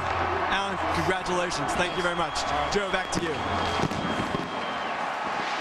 And now welcome to the Chevrolet World Series post-game show on Fox. What a World Series. What a night. 6-2 is the final in Game 7. And with fireworks booming overhead, down below there should be a very satisfied Tony La Russa, who didn't let this team quit. And they fought all the way through Philadelphia, Milwaukee, and now Texas.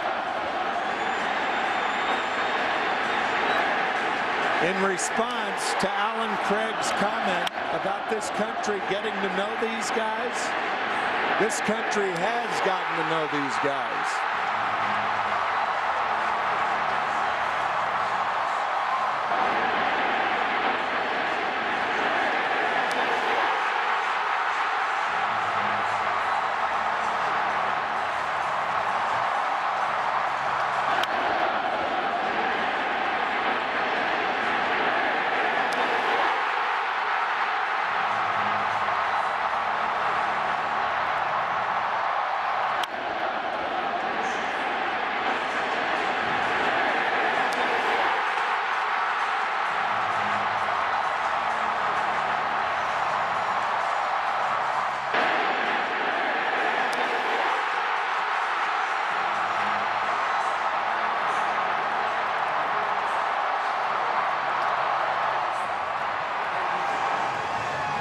For Kyle has his first.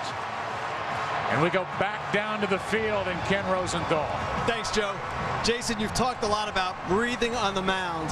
How hard was it to breathe during that 9th inning? You know, it was, but it wasn't. It was one of those things that, you know, if you don't, the inning's going to get out of hand. So I just tried to, you know, throw strikes, do what I did. I got behind it first, and I was like, you know, I gotta start throwing strikes, getting ahead of guys, and you know, it worked out. After Game 6, coming to the park today, what was your feeling? I mean, we were all in the clubhouse, and we were a loose bunch of guys. We were in there hanging out, dancing around, had music playing. You know, that's the way we've been, and that's how we play the best. And we came out, and you know, we were able to do it today, and it's just amazing. What about Carpenter tonight? 3 days rest, and what he gave you? Awesome. You know, I mean, he went out there, and I mean, you couldn't ask for anything more. I mean, that was amazing. Carp did a great job. You know, our hitters were able to get some runs on the board, and you know, we got the win. This is amazing. What do you think this night's going to be like for you? I'm probably just going to go back, you know, fall asleep. Probably, what time is it? Probably fall asleep in the next 30, 40 minutes. No, I have no idea. I got family. I got my nephew in town. I got my wife. I got everybody here. So it's going to be awesome just being able to celebrate this. And there is no tomorrow. So, you know what? We can enjoy this as long as we want. Jason, congratulations. Yes, Joe, back to you. They can enjoy it, and they deserve it as they get their 11th championship in franchise history. The trophy presentation is coming up. This should be some celebration here tonight. Cardinals win in 7 games. Back after this. It is the biggest party going in the Midwest as we welcome you back to the Chevy World Series postgame show on Fox. More reaction when the final out was squeezed by Alan Craig in left. Now the dugout.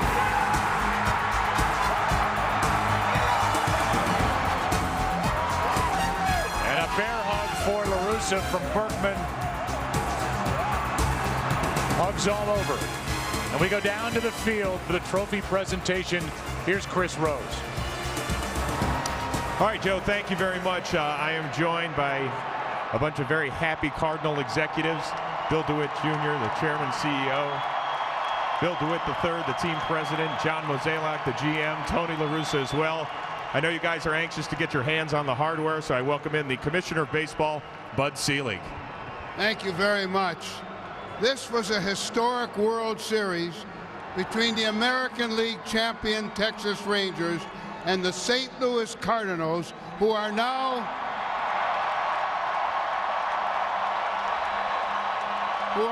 the world champions of baseball for the 11th time in their glorious and great history.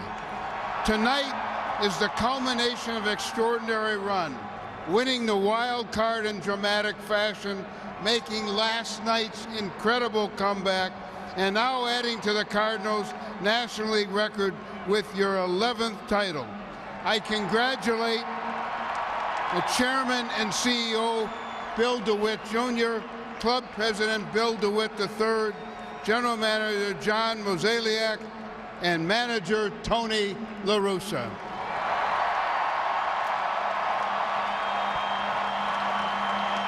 Gentlemen, once your club has brought pride to the city of St. Louis and the legions of loyal Cardinal fans, I am honored to present the Commissioner's Trophy to the 2011 World Champion St. Louis Cardinals.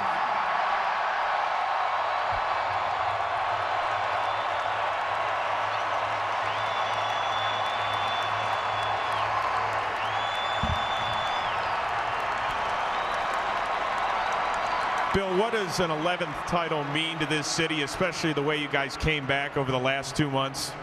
This is one of the great runs in baseball history, an incredible come-from-behind team, 10.5 games out in August, and we just never gave up. And we had 3 great series in the postseason, and we were fortunate to come out on top in all of them, and I give all the credit in the world to our general manager here for making the deals to put us in this position, and our manager, Tony La Russa, who did a masterful managerial job, one for the ages. Congratulations, Bill. John, come on in here. John Mozeliak, the architect of your 2011 World Champion St. Louis Cardinals.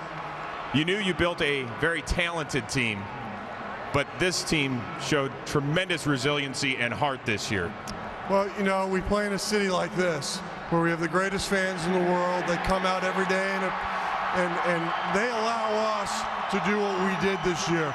So I thank all of them and all our employees, because without them, we're not standing here. So thank you. John, congratulations. Tony La Russa.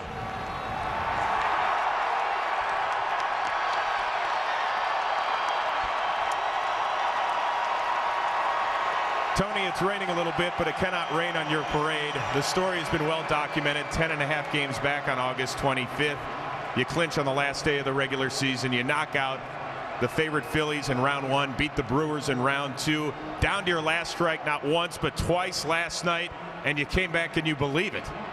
That's probably the way to explain it. It's unbelievable, amazing, incredible. You know, the teams we played in the playoffs, I mean, all great teams, great competition. We have so much respect for them.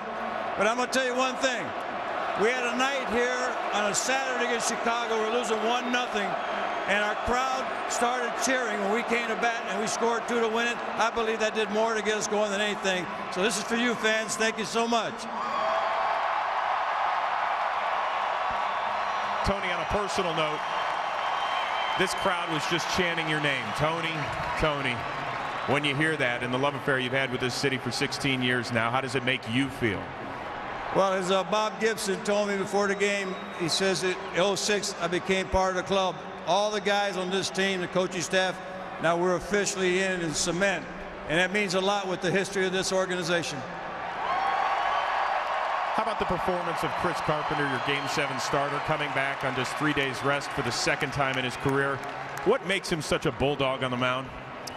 Well, last night, Dave and I started talking about it. I said, Dave, we just had a great win. Let's talk about it tomorrow. And I called him in the morning. I said, how about the alternatives? He says, are you kidding? It's Chris Carpenter now. He hung up on me. You know, in the bottom of the 6th, you had Nick Punto getting ready to bat, and it looked like you and Chris Carpenter had a little chat in the dugout. Did he work his way back into this game? You know where he got back into it? Because the game has never seen a better catcher in Yadier Molina. We learned to trust him. And he came in the dugout and he said, Carp's got plenty left, and we trust him. You know, you told me before the World Series started, you probably allowed yourself to enjoy this run a little bit more than any other in your 33 years as a manager. At some point in the offseason, are you going to sit back, look at this thing and say, wow, that was impressive? You know, that's the pledge we made to ourselves as a team as we got closer and finally got in the playoffs. I said, look, let's not get distracted. If we can get all the way or however far we go, we enjoy it afterwards. And now it's afterwards, and we're going to enjoy it. Tony La Russa, congratulations. Plenty of player interviews still coming your way with the likes of Albert Pujols and Lance Berkman. Plus, we will present the World Series MVP award, but right now back on upstairs to Joe Buck. It is the 3rd World Series championship for Tony La Russa, number 3 in the all-time managerial win list. He won in '89, he won in '06, and this improbable win in 2011. So much more to come from St. Louis.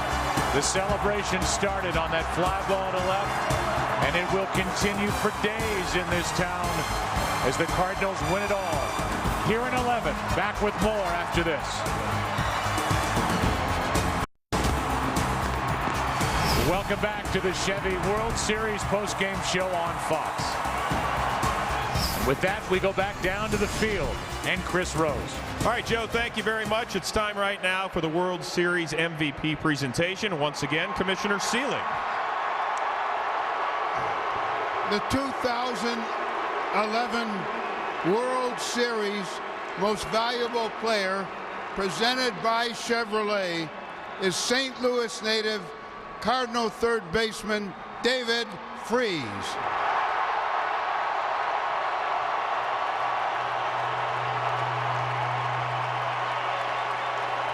What a postseason. You're the 6th player ever to win the LCS MVP and the World Series MVP in the same year. You set an all-time record with runs batted in and hits, including the big double tonight in the game. Your Game 6 performance will turn out to be, David, one for the ages. Your triple and home run last night will be a part of the lore of this great franchise forever. I'm sure this is a dream come true for a St. Louis native. Congratulations, most valuable player, David Freese.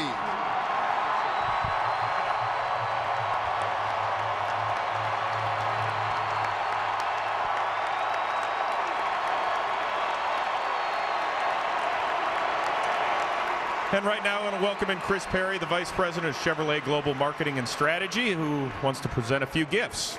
Well, David, first off, congratulations to you and the St. Louis Cardinals for a fantastic series. And as along to dedicate your performance, we want to donate to you, in honor of your performance, a home field makeover for St. Louis area here. And for your own performance, a brand new 2012 Chevrolet Corvette.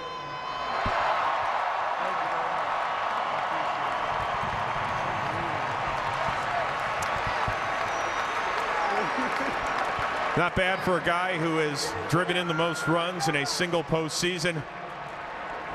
David, you're a guy that grew up in Wildwood, Missouri, about 30 miles from this stadium right here. To be standing on this diamond, you grew up a Cardinals fan, and now to be the World Series MVP, what does it mean to you? This means everything. You know, just from the beginning, all this, getting drafted, and then the Cardinals seeing something in me, and it working out for me to get traded over here, and just the excitement that my friends and family and you know, everybody around me we've had this whole ride. You know, this team deserves this, and you know, this organization is top notch. And but you know, these fans, you know, you got to give these guys credit. They're unbelievable, and they are the best fans in baseball. This is definitely a dream come true. David, it's well documented. 10 years ago, you quit the game of baseball. You walked away. You just wanted to be a regular kid and a college student as well. If I had told you a decade ago you'd be standing right here as the World Series MVP, you would have said? No chance. But this is why you keep battling, you know. And sometimes things don't work out. You know, you get injured, you do stupid stuff, but you try and stay on path, and you surround yourself with guys like we have on this team. The character of the guys on this team is second to none, and I'm so glad to be a part of this. You've kind of walked around the postseason a little bit, almost in awe, a little bit of this whole experience. Like last night, did you even go home and sleep, or have you been wired? And I had about 45 minutes of sleep last night at about 8 a.m. I couldn't really understand what was going on, and I think that was a good thing. You learn from all these veterans how to go about this game, and I wouldn't be here without all these guys on my team, all the coaches I've had, you know, since I was 3. You know, my dad teaching me how to hit the ball the other way. You know, this is incredible. David, congratulations. I think there's about 50,000 people that want a ride home tonight. I'll try and make that work. David Freese, your 2011 World Series MVP. Congratulations. Thanks, Chris. All right, Chris, thank you very much. And congratulations to David Freese. What more can this kid do? 348 average. The game-winning home run, a walk-off in Game 6. Heck, he tied Game 7 tonight in the first with a 2-out, 2-run double. And that launched him to the World Series MVP.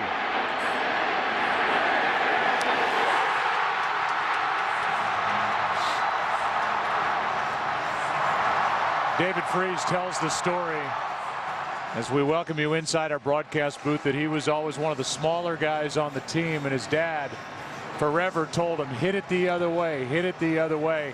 And it was his 2-out, 2-strike triple the other way last night that put the Cardinals in this position. And it was his straightaway home run that won it. One other thing to mention too, that the shrewd tactician of Tony La Russa telling his team tonight before the game, and you talked about it, Joe, during the telecast, going around to each and every Cardinal and telling them how important it was to forget about last night. It's a very intelligent thing. When you think about something like that, it's so intelligent. Don't get caught up in what happened last night. It was a magnificent game.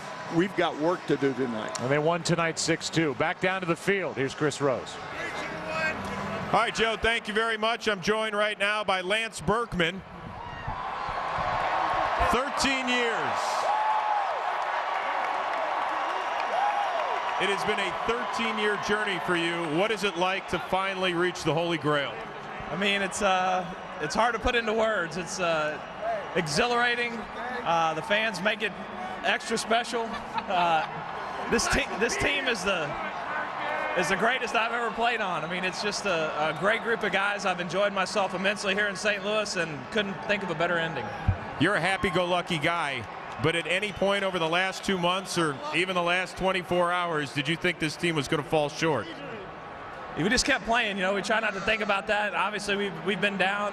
We didn't have a great regular season until the last month. We put it together, had a great postseason run, and here we are, world champions. Was it as fun to play in this series as it was to watch? Fun may not be the right word, but it's fun now. Lance Berkman, congratulations. Put your hands on that one if you want it.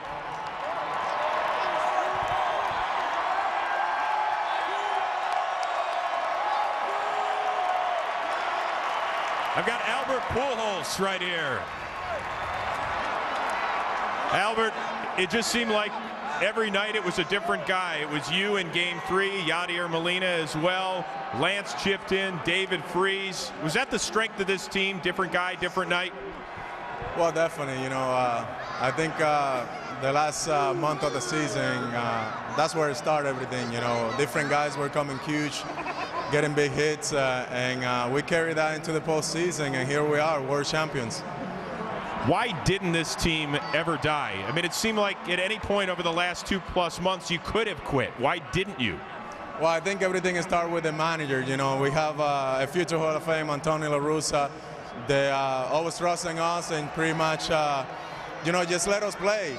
And I think the veteran guys, you know, really take the young guys under the wing, you know, enjoy the way that we play Cardinals baseball. And that's how we did it. And here we are, you know. 2 months ago, we were supposed to be home watching the World Series. Now we're the world champions. Albert, we know that you're a free agent. We don't know what the future holds. But what do you want to say right now to the great people of St. Louis? You know what? I'm not even thinking about that. I'm thinking about, you know, we're the world champion, and I'm going to celebrate. And whenever that time comes, you know, then we'll deal with it. But right now, you know, I enjoy this. You never know when it's going to be your last one, so I'm going to enjoy this one like the same way that I did my first one. So thank you to all the fans for the support. I never give up, you know, and just pretty much, you know, trusting on us when nobody was doing it. Albert Pujols, congratulations on your second ring. Thank you so much. Here's your Game 7 winner, Chris Carpenter and family.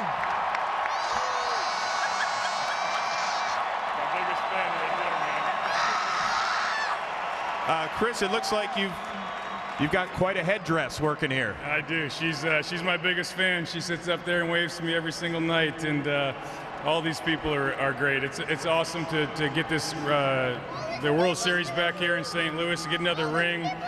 We've been so fortunate to have great fans, a great organization, but our ball club here is unbelievable. You people do not even know what kind of quality people we have on this ball club. These guys are amazing, and I love them. You know, when the rainout happened on Wednesday night, I could kind of see a little sparkle in your eye thinking, boy, if we get to Friday, I'm getting that ball. I was hoping so. Obviously, it's not my decision, it's Tony's, but I was hoping I'd have an opportunity to go ahead and pitch in that game, and fortunately it worked out. It started off a little rough in the first, but I was able to collect myself, make some pitches, and our guys did an awesome job to battle back, and I mean, it's just amazing. Just looking back on Game 6, I mean, you played the role of cheerleader over there, so you were almost like a fan. What was it like to be a part of that? Man, what a game. You know, I've been fortunate to be a part of a few different games. I think it was Game 7 against the Mets there before in 2006 when Yachty hit that home run, which was amazing. The ups and downs in that game last night was just unbelievable, and it was just a great game to be a part of. I'll be able to grow up and be old and tell these guys when I'm super old what an unbelievable game it was. Well, not only do you have to work 7 innings, but you got to carry your kids around as well. Anytime I want, I'll carry them all night long. Congratulations, Chris Carpenter. Enjoy the fishing trip with Roy Halladay in Brazil. I will. Thank you so much. Your 2011 World Champion St. Louis Cardinals.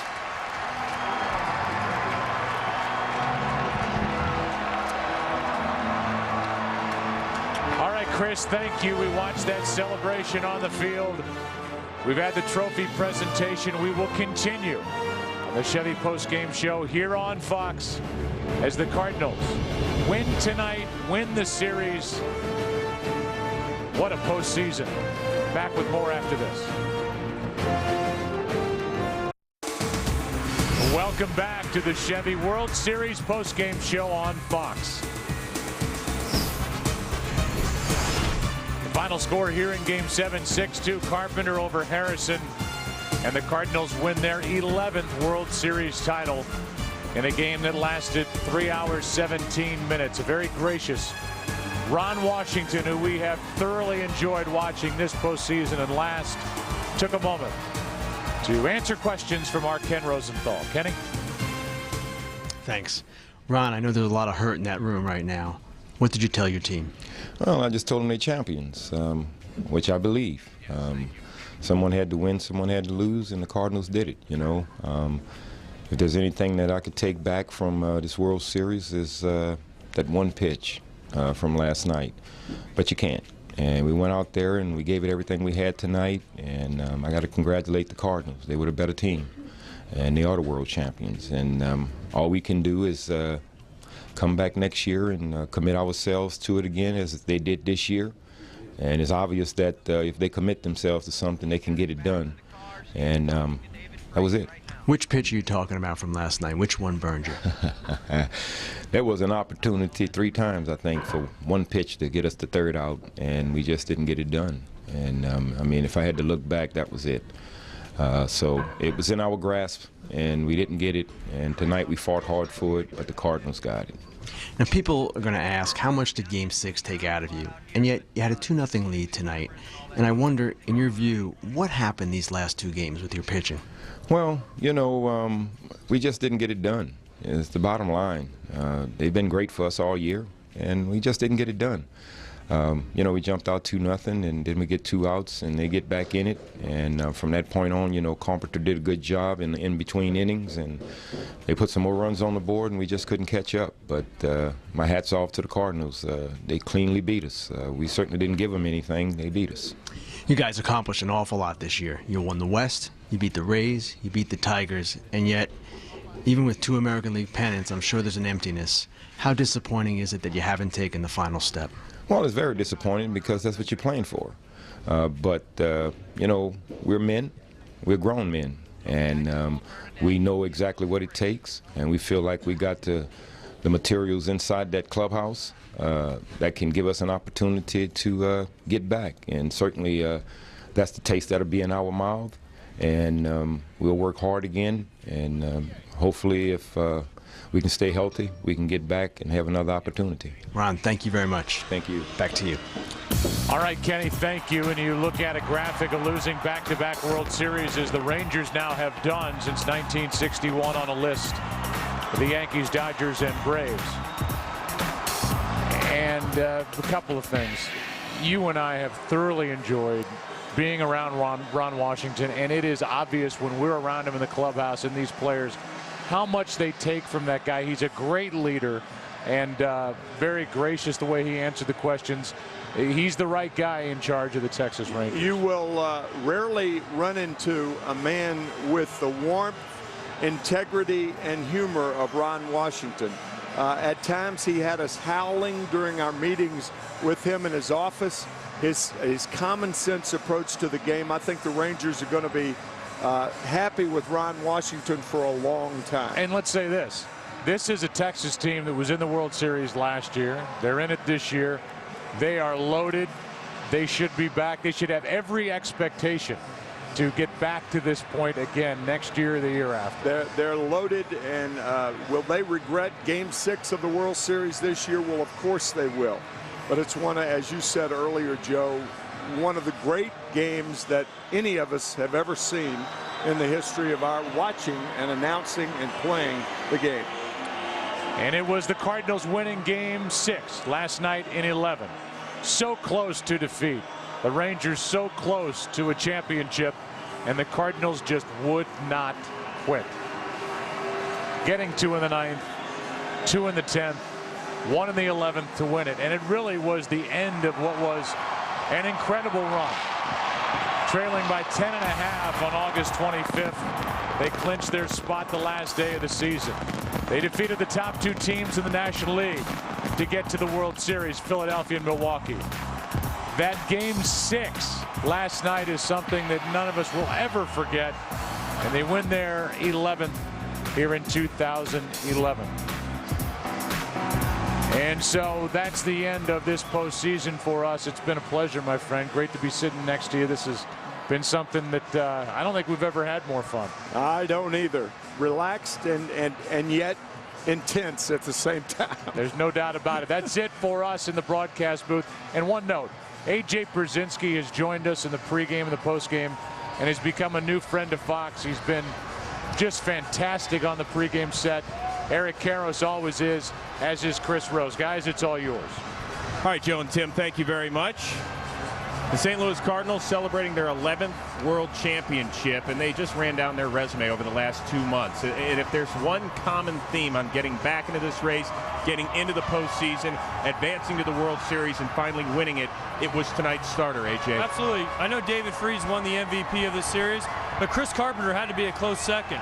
Because of the rain on Wednesday and missing Game 6, he was able to come back and pitch again, and he threw the ball tremendously. He told us before the game he learned so much from the 3 days rest he missed before. Look at these pitches. Look at the location. Down and away. I talked about the curveball. The only curveball he got a strikeout on was with Napoli. He had a tremendous slider, cutter working. You see bad swings on it the whole night long. Chris Carpenter, you deserve a lot more credit than you got. I said the Rangers would win. Carp, you brought the Cardinals back to your 11th World Series. Congratulations. And it wasn't just Chris Carpenter. It was a St. Louis Cardinal offense. They were dominant, whether they're pounding out base hits or home runs, or whether they're standing up there working counts and taking pitches. I mean, tonight, for instance, David Freese did hit the big double, no question about it. But what preceded that? Walks. The Texas Rangers continued to issue free pass after free pass, and the St. Louis Cardinals were patient. In that 5th inning, they just could not find the plate. St. Louis just stood up there. They did not even get a base hit that inning. They scored a couple runs. That was a big difference in this series. In the ALCS, they issued 22 walks against Detroit. None of those runners scored. In this series, 41 walks. St. Louis just took advantage. That's way too many walks. It is. I mean, I don't know. Unbelievable. I don't know what destiny is. I really don't. But I think I just watched it. I think I watched it over the last 7. What St. Louis did, the improbable run, the rain the other day, so Carpenter gets to pitch. The game, they come back last night when they were left for dead so many times. And Tony La Russa told us prior to this series, he wanted to finish off the World Series because of the improbable run that they had to get here. And he wanted people to remember that improbable run. People will remember. So once again, congratulations to the 2011 World Champion St. Louis Cardinals. And Joe, let us just echo the thought, or AJ, let's echo the thoughts that Joe Buck just shared. We've had a great time with you up here through the ALCS and now the World Series. And if you want to take an 8,000% pay cut, you can join us. Well, thanks. I hope to be back here at the World Series next year, but hopefully it's back there if you can see over my shoulder. I'd like to try to get another one of these instead of doing it. You guys are great, and I appreciate the opportunity, and hopefully we can do it again. Hey, I'm going to tell you right now, I'm rooting for a nice 500 season for the White Sox next year. So you could be here with us. You just want to come back so you can watch me eat more than you. That's the problem. That's a great point. AJ, continued success. Enjoy the offseason. Best of luck to the 2012 Chicago White Sox under Robin Ventura. You'll open next season, I think, in Texas, too. Yeah, that'll be a whole lot of fun. American League champs, opening day. So, AJ, thanks very much. And EK, as always, it's great working with you, pal. Good job. All right, well, a quick reminder that coming up next, except on the West Coast, it is your late local news. And then this week on Fox NFL Sunday, we're already in Week 8 regional action. Check your local listings for the game in your area. The day begins with a pregame show at noon Eastern, 9 a.m. Pacific, only on Fox. Promotional consideration paid for by the following.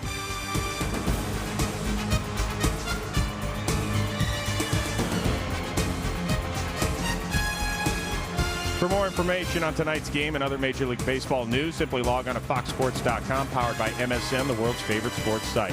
For Tim McCarver, Joe Buck, and the rest of our stellar Fox crew, I'm Chris Rose saying so long from Busch Stadium. You've been watching Fox Sports, home of the 2011 World Series. Now, we here at Fox would like to express our sincere gratitude to all the great folks at Major League Baseball who work so hard to make our postseason experience smooth and successful. Special thanks also to our Fox Sports technical and production crew, the best in the biz. They have spent the better part of the month of October out here on the road, away from their families, bringing you all the great pictures and moments from a very memorable postseason. Now, appropriately, we're going to leave you tonight with Coldplay's latest. For the 11th time in their glorious history, the St. Louis Cardinals have reached baseball paradise. What a team! What a ride! The Cardinals are world champs!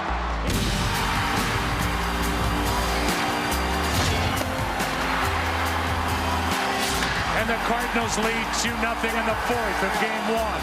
Pujols leads Carpenter the bag for the out. What a remarkable play by Chris Carpenter. And the Cardinals win game one 3-2. Colby Lewis has been fantastic. What a play by Andrews. Flips for the out. Kinsler with a huge stolen base for the Rangers. Texas gets the win. That ball is absolutely murdered. He's got another. And here goes one into left. Pujols has tied Reggie Jackson with 3 home runs. That is tomahawked way out of here to left.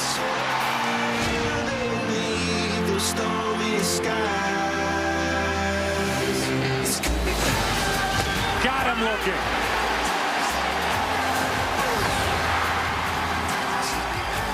Rangers win it 4-0. One big swing by Napoli and a lot of great pitches from Derek Holland.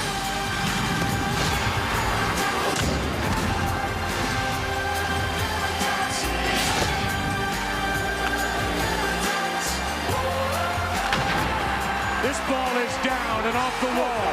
A final of 4-2.